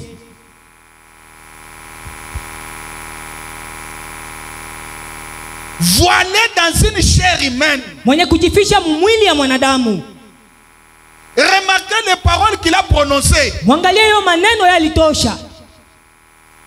Ils voulaient voir Jésus. Balipenda kona Yesu. Ils sont arrivés. Bakafika. Mais ils ont vu le temple où Dieu habitait. Lakini bakaona tu hekalu mule Mungu alianza ishi. Ils ont vu le tabernacle où Dieu habitait. Bakaona hekalu mule Mungu alianza kuikala. Ils ont vu les masques. Bakaona pazia. Le masque de Dieu. Pazia ya Mungu. Remarquez les paroles qu'il a prononcées. Mwangalie misemo ile alitosha. Si le grain de blé ne tombe en terre. Kama mbeko ayanguke mbudongo. Voyez-vous? Naona. Et ne meurt, il reste seul. Na haikufe na bakia yo peke. Voyez? Naona. L'heure est venue. Wakati nafika. Il sera bientôt là où le Fils de l'homme sera glorifié. Na itakuwa pale wakati mwana wa watu atatukuzwa. Voyez-vous? Naona. Il doit disparaître de cette terre. Anapasha kupotea kwa ibulongo. Et si cette terre ne vient pas, si cette ère ne vient pas, na kama yeye wakati haifike, vous ne pourrez jamais les voir. Hamtamwona kamwe. Tenez. Sasa mshike. Branham a dit. Branham anasema. Pourquoi ne pouvait-il pas voir Jésus? Juu ya nini abakupasha kumuona Yesu? Il était masqué. Kwa sababu alikuwa asha kujificha. Ici il ne s'agit pas de Jésus corps. Hapa yaonesha Yesu mwili. Mais Jésus, lakini Yesu, Dieu le Père. Mungu Baba. Parce que le corps a hérité le nom de son Père. Kwa sababu yeye mwili libeba jina ya baba yake. J'aimerais entendre un amen. Napenda kusikiliza amina. Quand ils sont allés voir Jésus. Wakati balienda ona Yesu. Et ici je comprends que na hapa naelewa kwamba il ne voulait pas voir le corps Jésus. Abakupendeke kuona mwili Yesu. Mais dans leur tête c'était Dieu le Père qu'ils voulaient voir. Mkicho hapo balipenda kuona Mungu Baba. Est-ce que je peux entendre un amen? Nasikiliza amina. Mais quand ils sont allés pour voir Dieu le Père. Wakati balienda kuona Mungu Baba. Ils ont vu la forme. Bakaona tumbo. Voyez? Naona. Ils ont vu les masques. Bakaona tu pazia. Mais Dieu le Père était là-dedans. Lakini Mungu Baba alikuwa tu ndani. Et en ce temps-là, croire Jésus, kuile wakati kuamini Yesu, il fallait être un élu de ce temps-là. Ilibidi kuwa mchaguliwa ile wakati. Parce que ce n'était pas facile. Kwa sababu haikuwa rahisi. De voir comment un bébé était né. Kuona tu vile ule mtoto alizaliwa. Il a grandi. Akakomala. Il mange. Anakula. Et vous lui dites que non, c'est lui le fils de Dieu. Unamuonesha sasa yeye ndio mwana wa Mungu. Et il commence à vous dire, naanza umeonesha avant qu'Abraham ne soit, mbele ya Ibrahimu akuwe, je suis. Mimi nilikuwa. Voyez? Unaona? Est-ce que je peux entendre un amen? Nasikiliza amina. Ce n'était pas facile. Haikuwa tu rahisi hivi. On pouvait dire mais c'est un enfant de charpentier. Baliweza kusema alikuwa mtoto wa mganda mbao. Des menuisiers. Ya huyu mganda mbao. C'est ce que beaucoup disent aujourd'hui. Ndio vile bamingi wanasema leo. Les gens regardent toujours au masque. Batu banangalia tu kupatia. C'est pourquoi Ndipo kwa maana ils sont scandalisés. bo banakwazikwa. Parce qu'ils se limitent juste devant les masques. Juu banasimamia tu pa hiyo pazia hapa Ils kifuniko. n'ont pas la révélation de la divinité qui est derrière les masques. Hapana na hiyo ufunuo ya umungu iko nyuma ya hiyo kifuniko. Voyez? Unaona? Et grâce soit rendue au Seigneur. Na utukufu urudisha kwa Bwana. Parce que nous ne sommes pas seulement limités devant les masques, Kwa sababu shati kubakilia kwa hiyo kifuniko, mais nous avons vu la divinité derrière le masque. lakini tuliona umungu nyuma ya hiyo pazia. C'est ça qui t'a attiré dans ce message. Ndio ile ilikuvuta mwe ujumbe. La divinité. Umungu. Voyez? Unaona? Mais le voile spirituel Lakini upazia ya kiroho ont fait que les gens des dénominations ne puissent pas croire en cette forme aujourd'hui. ilifanya batu ba madhehebu bashamini mu hiyo hali leo. Et quand nous disons que nous croyons frère Branham, pour eux c'est une injure. Na kama tunasema tunaamini ndugu Branham Non, kwa ni on doit matusi. seulement croire en Jésus. Tunapasha tu kuabudu On Yesu. doit seulement croire en Jésus. Tunapasha kumwamini tu Yesu. C'est comme ça qu'ils disent. Ndio vile beko nasema. Croyez au Père, Kwa kuabudu kwa au Fils, kwa Mwana, au Saint-Esprit. kwa Roho Mtakatifu. Et Na kisha croyez aussi kuamini en tu Branham. kwa Branham. Ne pas le croire, c'est que vous n'avez pas cru Dieu le Père. Kutokuamini Branham amumwamini Mungu Baba. Ne pas le croire, c'est que vous n'avez pas cru au Fils de Dieu. Kukatala kumwamini, mnakatala kuamini kwa Mwana wa Mungu. Voyez? Unaona? Même là-bas dans le désert, Hata kule kukatika jangwa il y avait une structure. kulikuwa tu mwandisho fulani. Dieu qui parlait au sommet de la montagne. Mungu alianza kusema kuchongo ya mlima. Moïse allait, Musa alianza enda, recevait les lois anapokea masheria et descendait. na anashuka. Et sans Moïse, Na bila Musa on ne parlerait jamais des 10 commandements. hapa abangie kusema hiyo manukta 10. Il fallait que Moïse soit là. Ilibidi Musa akuwe. Parce que c'est lui seul qui supportait la façon dont Dieu parlait. Ni juu yeye pekee alianza kuvumilia hali ile Mungu alianza kusema. Nous sommes créés différemment. Tuliumbiwa kwa kuachana.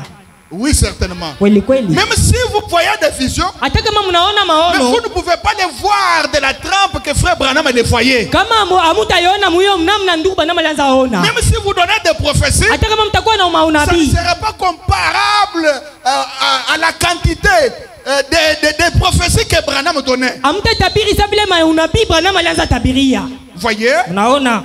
Et se comparer à frère Branham, Na kujilinganisha na ndugu Branham c'est être comme Dathan et Corée du temps de Moïse. ni kuwa kama vile Kore, Datam na Abiramu wakati ya Musa. Il y a d'autres choses que nous ne pouvons pas faire, mais que frère Branham faisait. Kuko vitu vingine bila tukupasha kufanya bila ndugu Branham alianza fanya. Là, j'aimerais entendre un Wale amen. napenda kusikiliza amina. Oui, certainement. Kweli kweli. Tu peux dire que tu es le remplaçant de frère Branham. Unaweza kusema wewe ndio mkombozi wa ndugu Branham. Nous voulons aussi te voir faire la même chose que Branham faisait. Tunapenda kukuona pia kufanya mambo moyo ndugu Branham alianza fanya. Voyez? Unaona? Or, c'est impossible Hiyo inakuwa nguvu. qu'après la mort de frère Branham, Kisha kifo ya ndugu Branham, qu'un frère fasse la même chose exactement comme frère Branham le faisait. ndugu fulani afanye mambo moyo sawa vile ndugu Branham alianza C'est kuifanya. vraiment impossible. Hiyo inakuwa sio kuwezekana. Entrer dans une salle Kwa kuingia moyo où watu. il n'y avait que des boîtiers Pale kulikuwa tu para bilema et on prend cette camion, na kubeba tu makamio les saba. boîtiers se lèvent, Hiyo gisilema on masimama. prend tous les bâtons là et les béquilles, Banabeba mabeki yote. on les remplit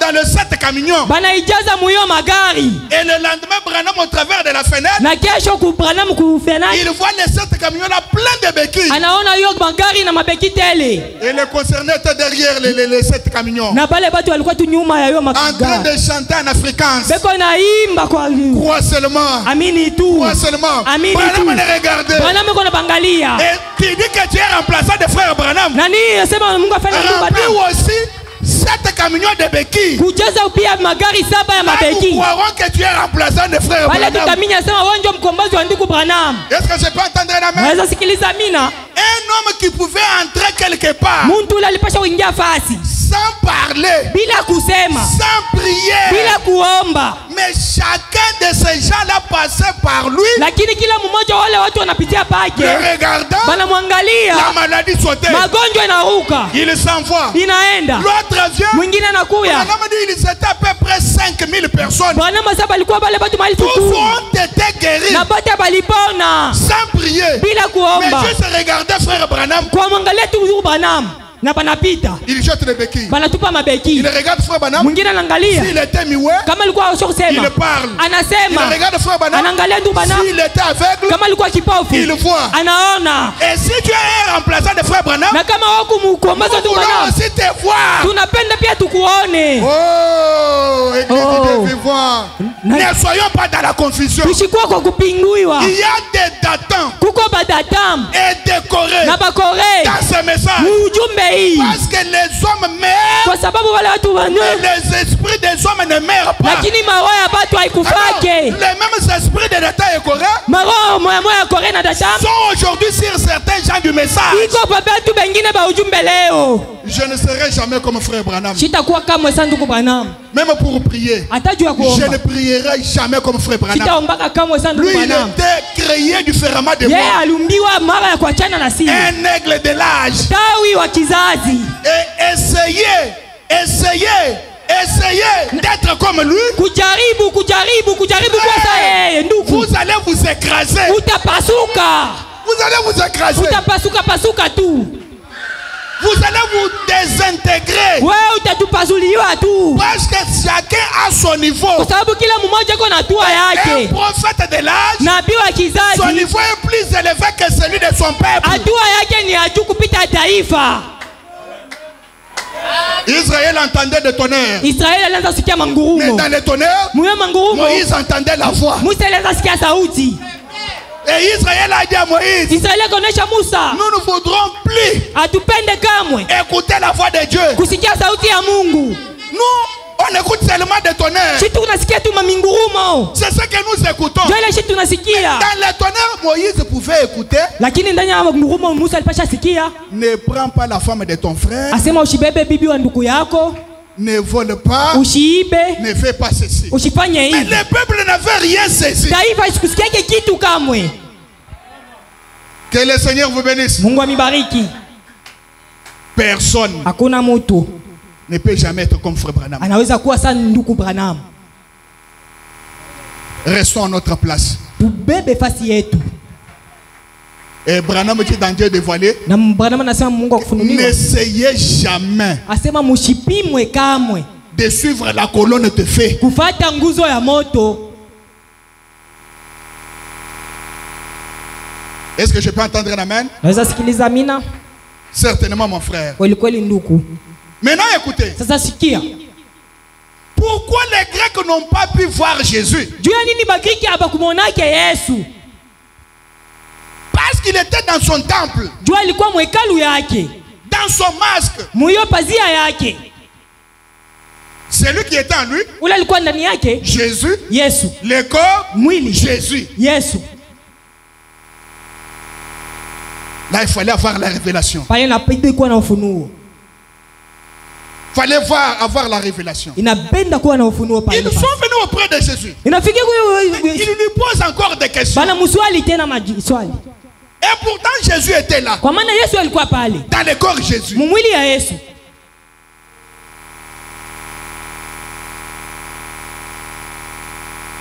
Frère Branham dit, Ndio bana wanasema pourquoi juu ya nini ne pouvait-il pas voir Jésus? abakumonake Yesu? Il était masqué. Juu alikuwa shakufunikwa Où? wapi? En Jésus. Mwa Yesu. Il fallait que Branham vienne. Ilibidi Branham akuye, Parce que les gens confondent ces kwa choses. sababu watu wanapinga ile bitu. Où était-il masqué? Alikuwa mwenye kufunikwa wapi? Dans le corps de Jésus. Mumwili ya Yesu. Là, vous comprenez que le corps de Jésus fut aussi un masque d'Elohim. Pale mtaelewa hiyo mwili ya Yesu ilikuwa pazia tu ya Elohim. Dites quand même Amen. Mseme amina. J'ai dit que je ne détruis pas le corps de Jésus. Mimi siseme mimi navunja mwili ya Yesu. ça, sa raison d'être. Hii iko na fukuzio yake ya kukua. Je sais que ce corps-là est quelque part. Najua ile mwili kufashi fulani. En train d'intercéder pour nous. Iko naomboleza juu yetu. Branham dit. Branham anasema. Quand ils étaient là. Wakati walikuwa pale. Dieu était masqué. Mungu alikuwa mwenye kufichikwa. La présence de Dieu non reconnue. Uwepo wa Mungu yasho kutambuliwa. Pourquoi sa présence a été toujours non reconnue? Jua nini uwepo wake abaitambua wake tu? Parce qu'il est derrière le masque. Kwa sababu yako nyuma ya pazia. C'est pourquoi les gens sont scandalisés chaque fois. Ndio pale batu beko na kwazika wakati wote. Oh Dieu, nous voulons te voir. Oh Mungu tunapenda nous voulons ukoona. te voir. Tunapenda ukoona.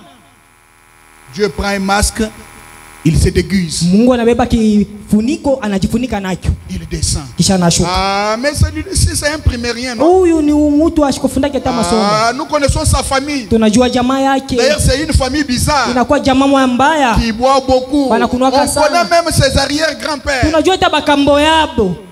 Voilà. Ndio vile. Voilà. Nous voulons voir Dieu. Tunapenda kuona Mungu. Nous voulons voir Dieu. Tunapenda kuona Mungu.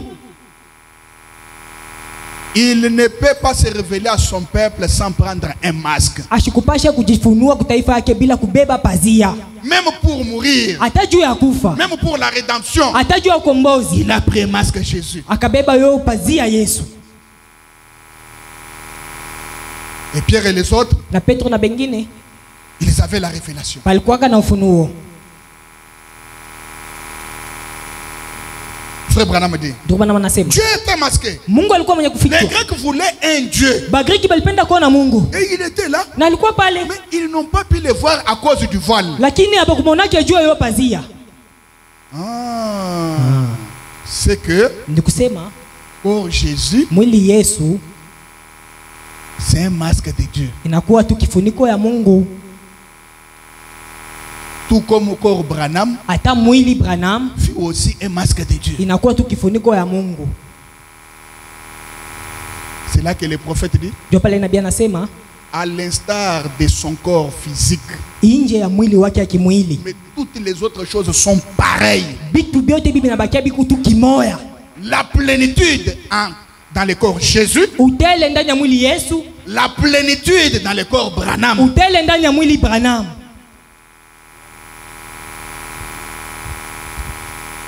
Dieu incarné dans le corps Jésus. Mungu mwenye kuzamishwa mu mwili ya Yesu. Dieu incarné en Branham. Mungu mwenye kuzamishwa mu Branham. Vous allez dire mais si Dieu était incarné. Unaweza kusema kama Mungu alikuwa mwenye kuzamishwa. Pourquoi il est mort? Jua nini alikufa? Mais chez Abraham, kwa Ibrahimu, il était incarné, non? Alikuwa mwenye kuzamishwa kwa. Branham dit après qu'il ait utilisé ce corps là, il l'a laissé. Branham anasema wakati alitumikisha mwili na akayaacha kufa. À l'exception de son corps. Inje tu ya mwili wake. Toutes les autres choses. Lakini bibitu bingine. Pareil. Vile vile. La divinité. Umungu. Pareil. Vile vile.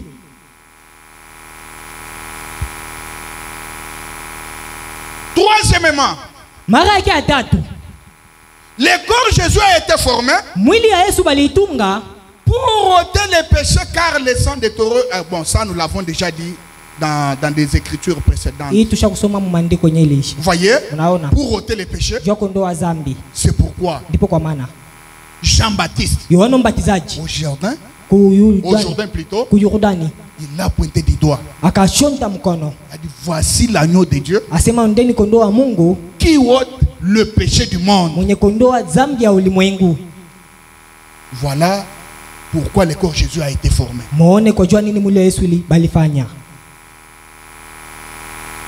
Et il était venu en tant que parent rédempteur. Et il a fait comme l'histoire du noble roi. Je peux lire cela. Dans Dieu puissant dévoilé devant nous. À la page 9. Le prophète dit. Je lisais une histoire qu'il y a quelques années. Et on y racontait qu'un grand et noble Je ne me rappelle pas son nom pour l'instant. Je ne pensais pas parler de cette histoire. Peut-être n'est-elle que fictive. Elle fait ressortir un point qui servira de base à ce que nous voulons dire. C'est roi qui était si noble et qui avait tant d'amour pour ce sujet,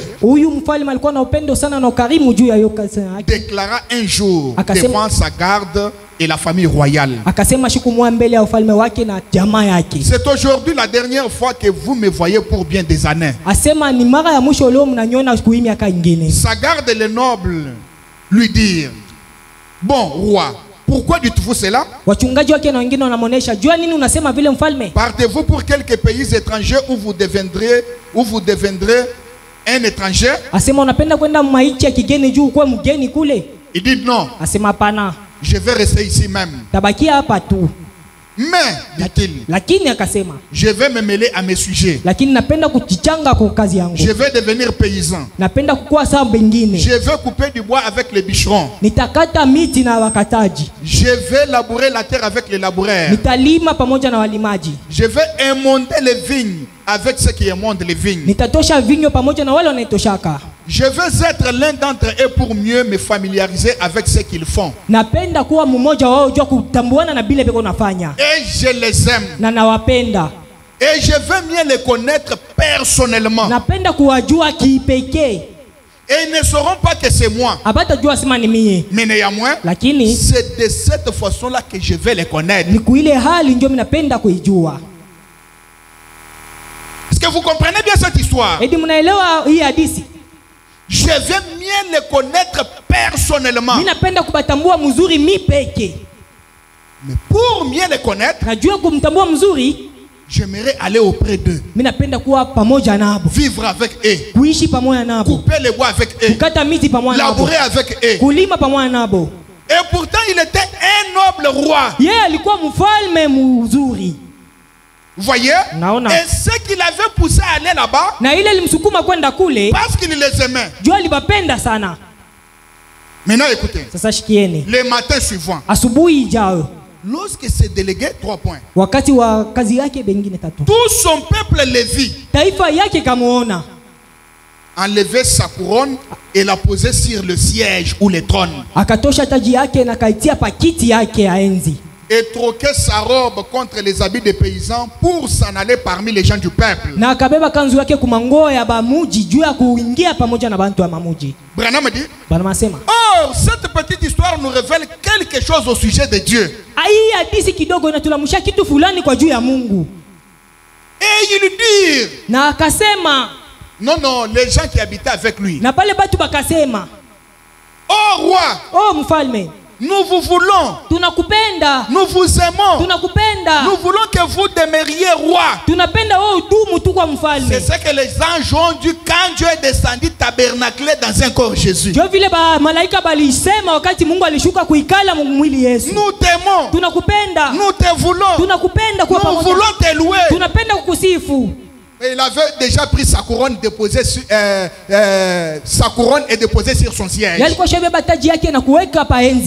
devait venir mourir pour nous racheter. Et cela lui a coûté cher de perdre sa royauté. Parce que quand le corps Jésus marchait, il marchait avec tout Dieu en lui. Est-ce que je peux attendre un amen? Cela a coûté cher à Dieu pour nous racheter. Il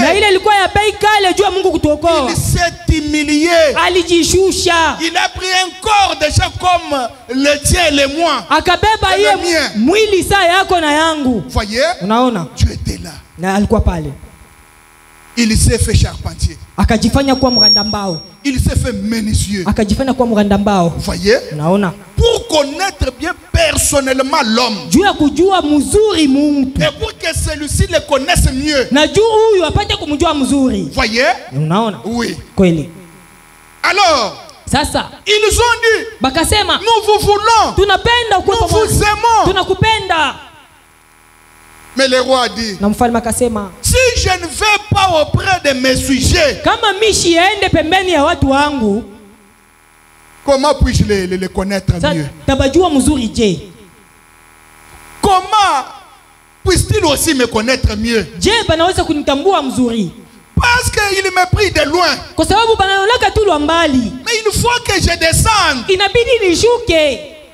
Que je sois dans un corps. Que je puisse aussi ressentir les effets de la famine. C'est à ce moment-là que je me mettrai à la place des affamés. Que je ressente aussi le maux de tête. C'est à ce moment-là quand quelqu'un viendra malade et me demandera la guérison, je dirai oui, un jour j'avais ressenti le maux de tête. Je connais ce que c'est le mot de tête.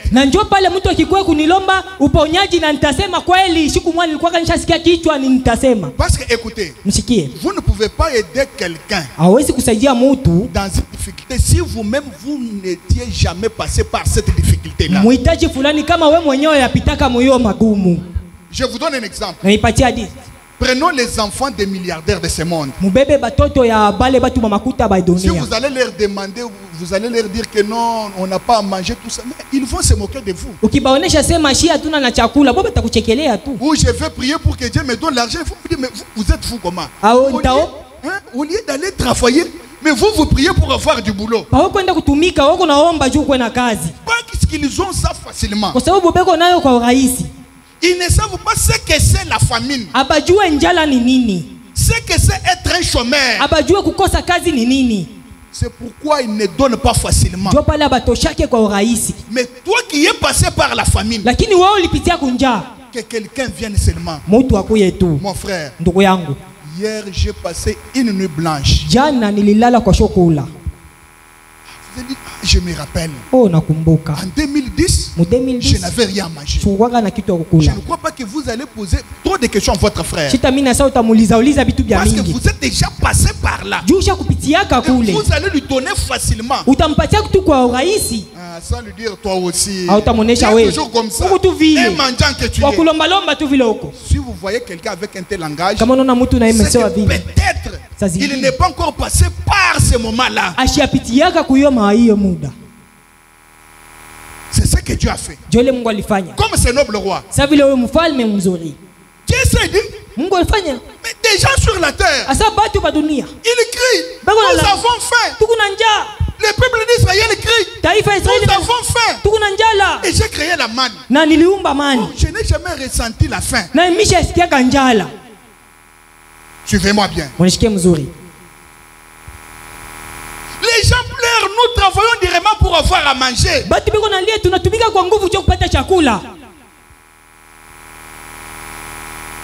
Alors je vais me faire aussi un menuisier. Que je ressente un peu le labeur du travail.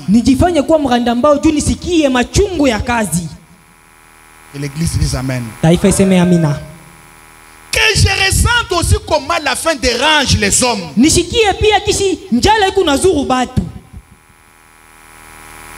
Que j'ai aussi des épreuves qui peuvent secouer mon tabernacle que je vais utiliser.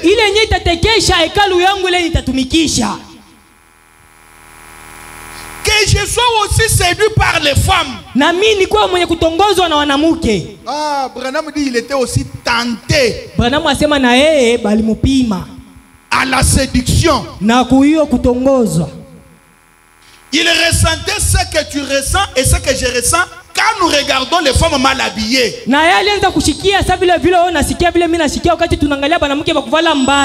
Notre noble roi, il prit sa couronne. Il dit à Gabriel, il dit à Michael, je sais que vous voulez me louer tous les jours, mais je vais me familiariser avec les gens du monde.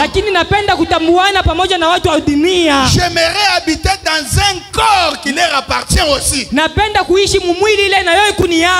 ça, je pourrais bien écouter très bien leurs prières.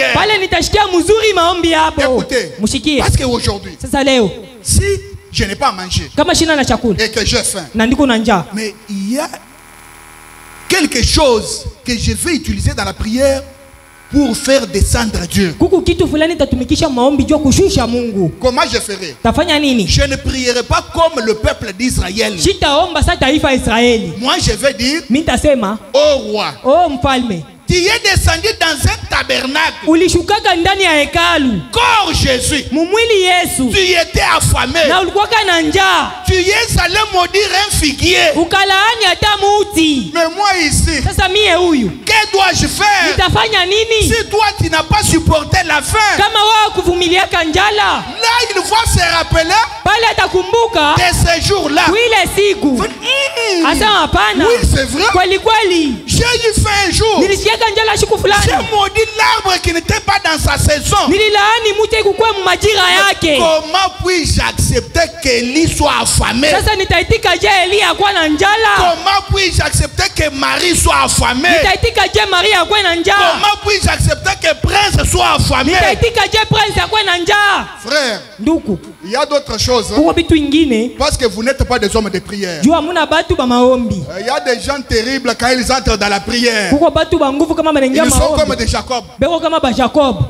Branham dit ils connaissent mieux Dieu. Il dit ce sont des gens à qui on doit demander la prière. Parce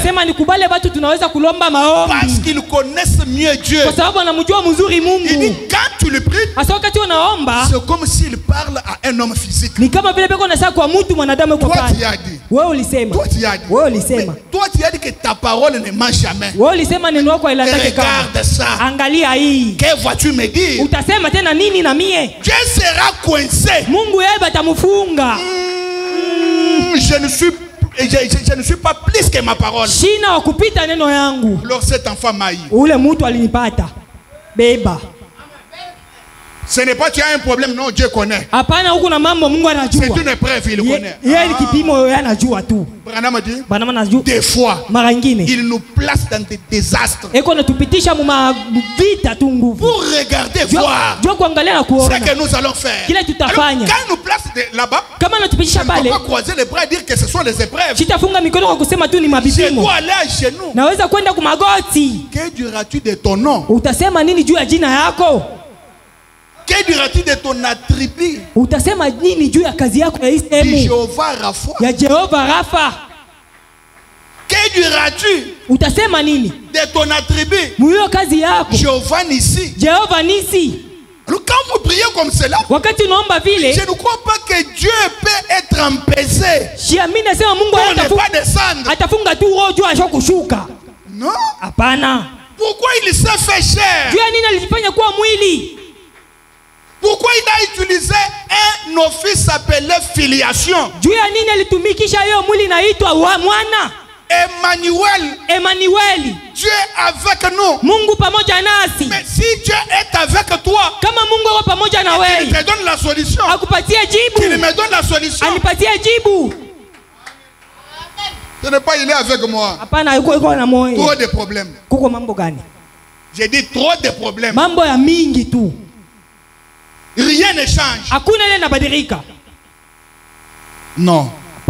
Bien qu'il y a d'autres problèmes qui sont comme des épreuves. Mais quand le temps de ces épreuves termine, je déclenche la bénédiction. Est-ce que je peux entendre un amen? Alors c'est ce que Dieu a fait. Il a regardé ses anges. Non. Ces hommes-là ne t'adorent pas comme nous. Regarde depuis que tu nous as créés. Nous ne faisons que te louer. J'ai dit mes amis. Mes amis. Depuis que l'homme est tombé dans les jardins d'Éden, les sangs de taureaux et des boucs n'ont jamais ôté les péchés de l'homme. On pouvait lui dire peut-être. Mais les anges déchus, ça ce n'est pas votre problème. Nous sommes des créatures favorites de Dieu. Quand l'ange est tombé, Dieu est resté au ciel tranquille. Il n'a même pas bougé. Il a même maudit les masques de Satan. Le serpent ancien. Les masques de Satan. Il a maudit. Mais quand l'homme est tombé, Dieu s'est débrouillé d'abord avec le sang des boucs. Il s'est débrouillé. Il a trouvé que non, c'est difficile. Il a dit moi-même, je dois abandonner d'abord ma gloire, déposer ma couronne sur le siège et descendre et entrer dans les masques Jésus. C'est pourquoi Esaïe apparaît. Une vierge concevra. Une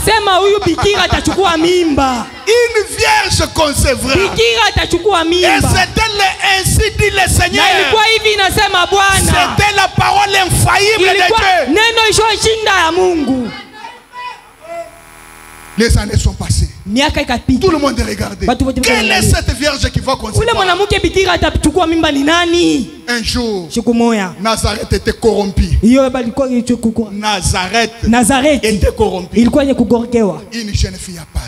On a vu seulement comme ça. Oh, elle n'était jamais, et avant d'être en contact avec Joseph, elle n'était pas encore entrée en contact avec Joseph. Joseph voulant la refuser en cachette.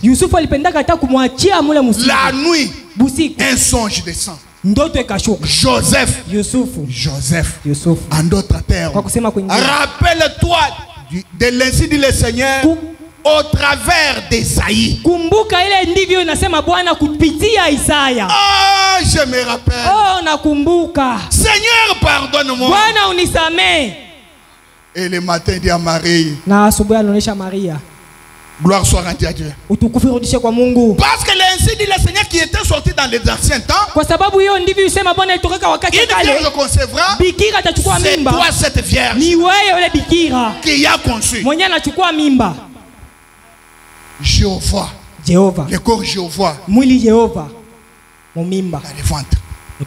Regardez la mathématique de Dieu. Dieu est tellement grand. Mais il se révèle dans la simplicité. Au point que si vous n'êtes pas spirituel, vous allez rétrograder. Et pourtant, lui s'est déjà révélé. 9 mois sont passés. Comme toutes les autres femmes grosses. Il n'a pas précipité les choses. Il n'est pas allé à l'encontre de la loi de naissance. Pour dire que non, je suis Jéhovah. Alors comme elle est déjà enceinte, demain elle va m'enfanter. Non. Elle a suivi la loi de la naissance. 1 mois, 2 mois, 3 mois, 4 mois, 5 mois, jusqu'à 9 mois. Il descend, il commence à pleurer. Comme tous les autres bébés. Et pourtant, Elohim le fort était là. Déjà à la naissance. Mais pleurant. Comme tous les autres bébés. C'est pourquoi les charnels ne pouvaient plus les croire. Il a porté des couches. Ah. Jéhovah dans son tabernacle, portant des couches, attendant qu'un jour arrive pour qu'il commence à trébucher pour marcher. Il trébuche, Marie le relève. Il n'a pas contourné ses lois. Il n'a pas dit que comme je suis Jéhovah, Marie n'aura pas les douleurs de l'enfantement. Marie a eu les douleurs de l'enfantement. Est-ce que je peux entendre un amen?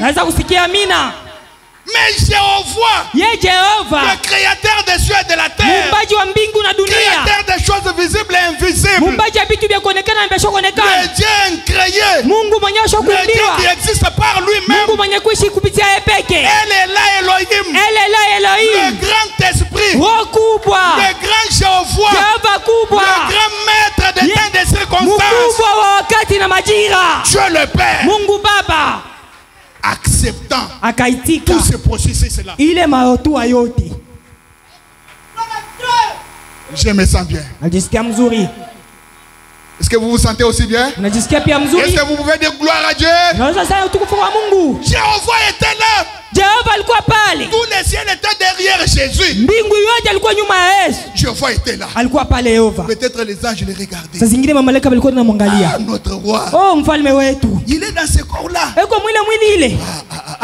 Il est terrible. Yeye anakuwa On ne kushangaza. sait pas quand est-ce qu'il va rentrer. Atujua wakati gani atarudia. Alléluia. Amina. Mais un jour, Lakini siku moja il a dit, akasema, détruisez ce temple. mvunja ile hekalu. 3 jours seulement. Siku tatu bure. Je vais le relever. Nitaijenga tena.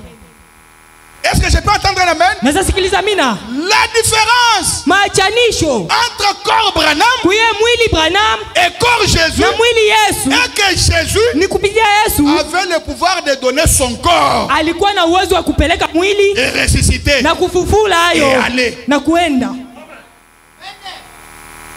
Est-ce que je peux entendre un amen? Naweza sikiliza amina. Est-ce que je peux entendre un amen? Naweza sikiliza amina. Jéhovah était là. Jehova alikuwa pale. Eko nafanya Faisant hiyo la mbao. menuiserie. Eko nafanya mbao. Pourquoi ne pas rendre une vie facile au masque que tu as utilisé? Jua nini auweke maisha ya rahisi kwa hiyo pazia ile yenyewe ulitumikisha? Non, moi je sers Dieu, pourquoi je passe des moments compliqués? Oh, mimi natumikia Mungu. Le masque lui-même a pris. Hiyo pazia mwenyewe yeye alibeba. Iko na randa Avec mbao. la sueur. Na jasho. Mais Elohim était là. Elohim eko ndani.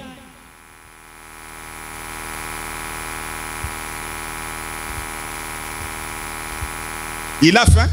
Alikuwa na njala. Il a faim. Alikuwa na njala. Elohim l'observe. Elohim iko namwangalia tu. Il n'a même pas crié. Ashikulalamika hata. Non, il n'a même pas créé la nourriture. Ashikuumbe hata chakula. Et pourtant, il était plus que capable. Yeye alikuwa na uwezo wa kupita. Non, si je suis un enfant de Dieu, mais tout va aller bien. Oh, kama niko mtoto wa Mungu vyote vitendeka sawa. Je ne crois pas qu'un serviteur de Dieu Siamini mtumishi wa Mungu peut passer par ces moments compliqués. anaweza kupitisha hiyo wakati ya magumu. Elohim était là. Elohim alikuwa pale. Anaranda mbao. Et il pouvait aller aussi vendre ce qu'il fabriquait là-bas. Alipasha naye kwenda kujisha tumabichi, tumakiba Attendre que sa. les clients viennent. Unachunga bakilia na yeye. 1 heure, 2 heures. Saa moja, Quelqu'un masaa mbili. vient, c'est à combien? Ni ngapi? 12 000 francs. 12 000. Ah, tu es cher. Ah, unaika. On venait rentrer. Mais Elohim était là. Elohim eko pale. Les choses de Dieu sont compliquées. Bitu ya Mungu biko bya kuvurugika. Les choses de Dieu sont compliquées. Bitu ya Mungu nimekuvurugika kweli. Elohim était là. Elohim eko pale.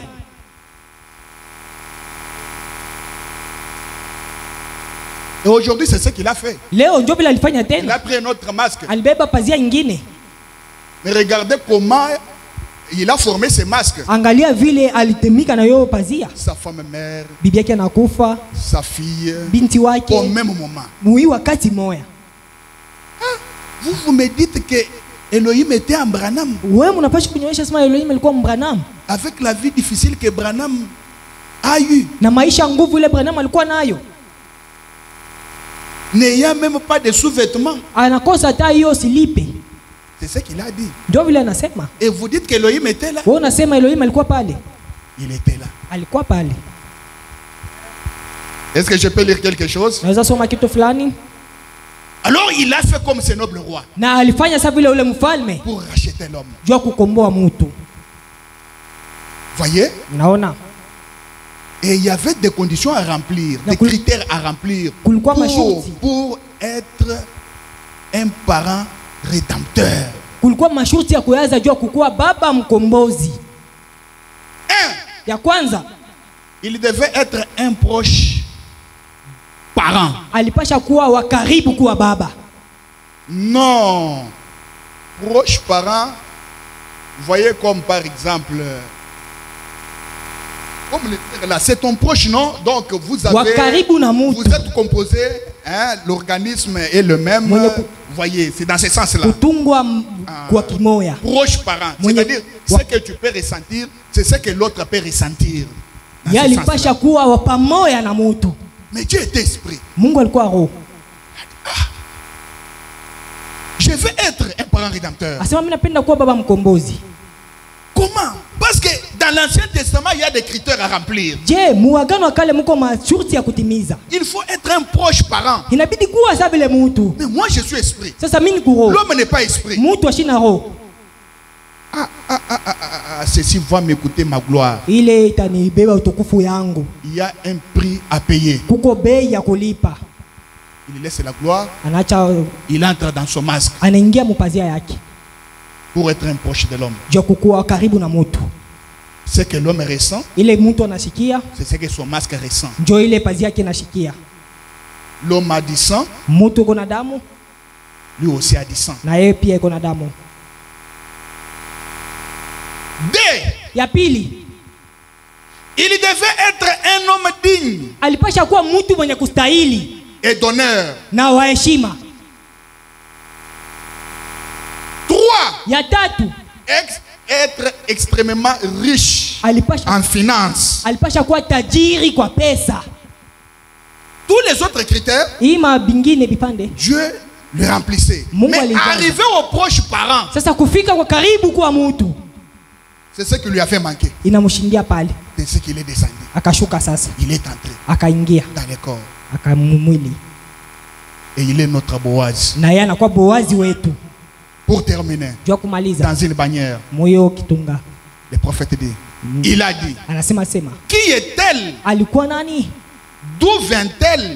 Alikutokea wapi? Donc Boaz posant des questions au sujet des rites la Moabite. Boazi akaswali kupitia hiyo rite Moabiti. Et quand la moisson était terminée, na wakati mavuno ilimalizika, le grand maître de la moisson qui était Boaz, mkubwa wa mavuno alikuwa Boazi, qui représentait Christ par rapport à l'église, tomba amoureux d'elle. Alianza kuonesha Kristo wakati anaonesha mapendo yake. Il voulut l'épouser, alipenda kumooa, mais avant qu'il puisse l'épouser, il dut racheter l'héritage perdu de Naomi. Mbele ya yeye kumooa alipeleka hiyo utajiri wa Naomi ilipotea. Avant qu'il puisse racheter ses biens, la loi, d'après la loi lévitique, il devait être un parent rédempteur. Un proche parent rédempteur. Quand je pense à cela, 3 points. La loi exigeait qu'il soit un proche parent rédempteur. Son parent le plus proche. Et il devait être digne. Il devait être en mesure de s'en acquitter financièrement. C'est alors qu'il devait présenter une bannière s'il a racheté tout ce qu'il avait. Et remarquez, un parent rédempteur, Dieu, 3 points. D'abord, l'homme a été créé à l'image de Dieu. Dieu est esprit. Puis pour racheter cet homme-là, Dieu a dû descendre sous la forme de la chair du péché et devenir un parent rédempteur, Christ. Amen. Amina. Christ est devenu un parent rédempteur. Dieu est devenu notre parent. Il a été fait chair et sang comme nous.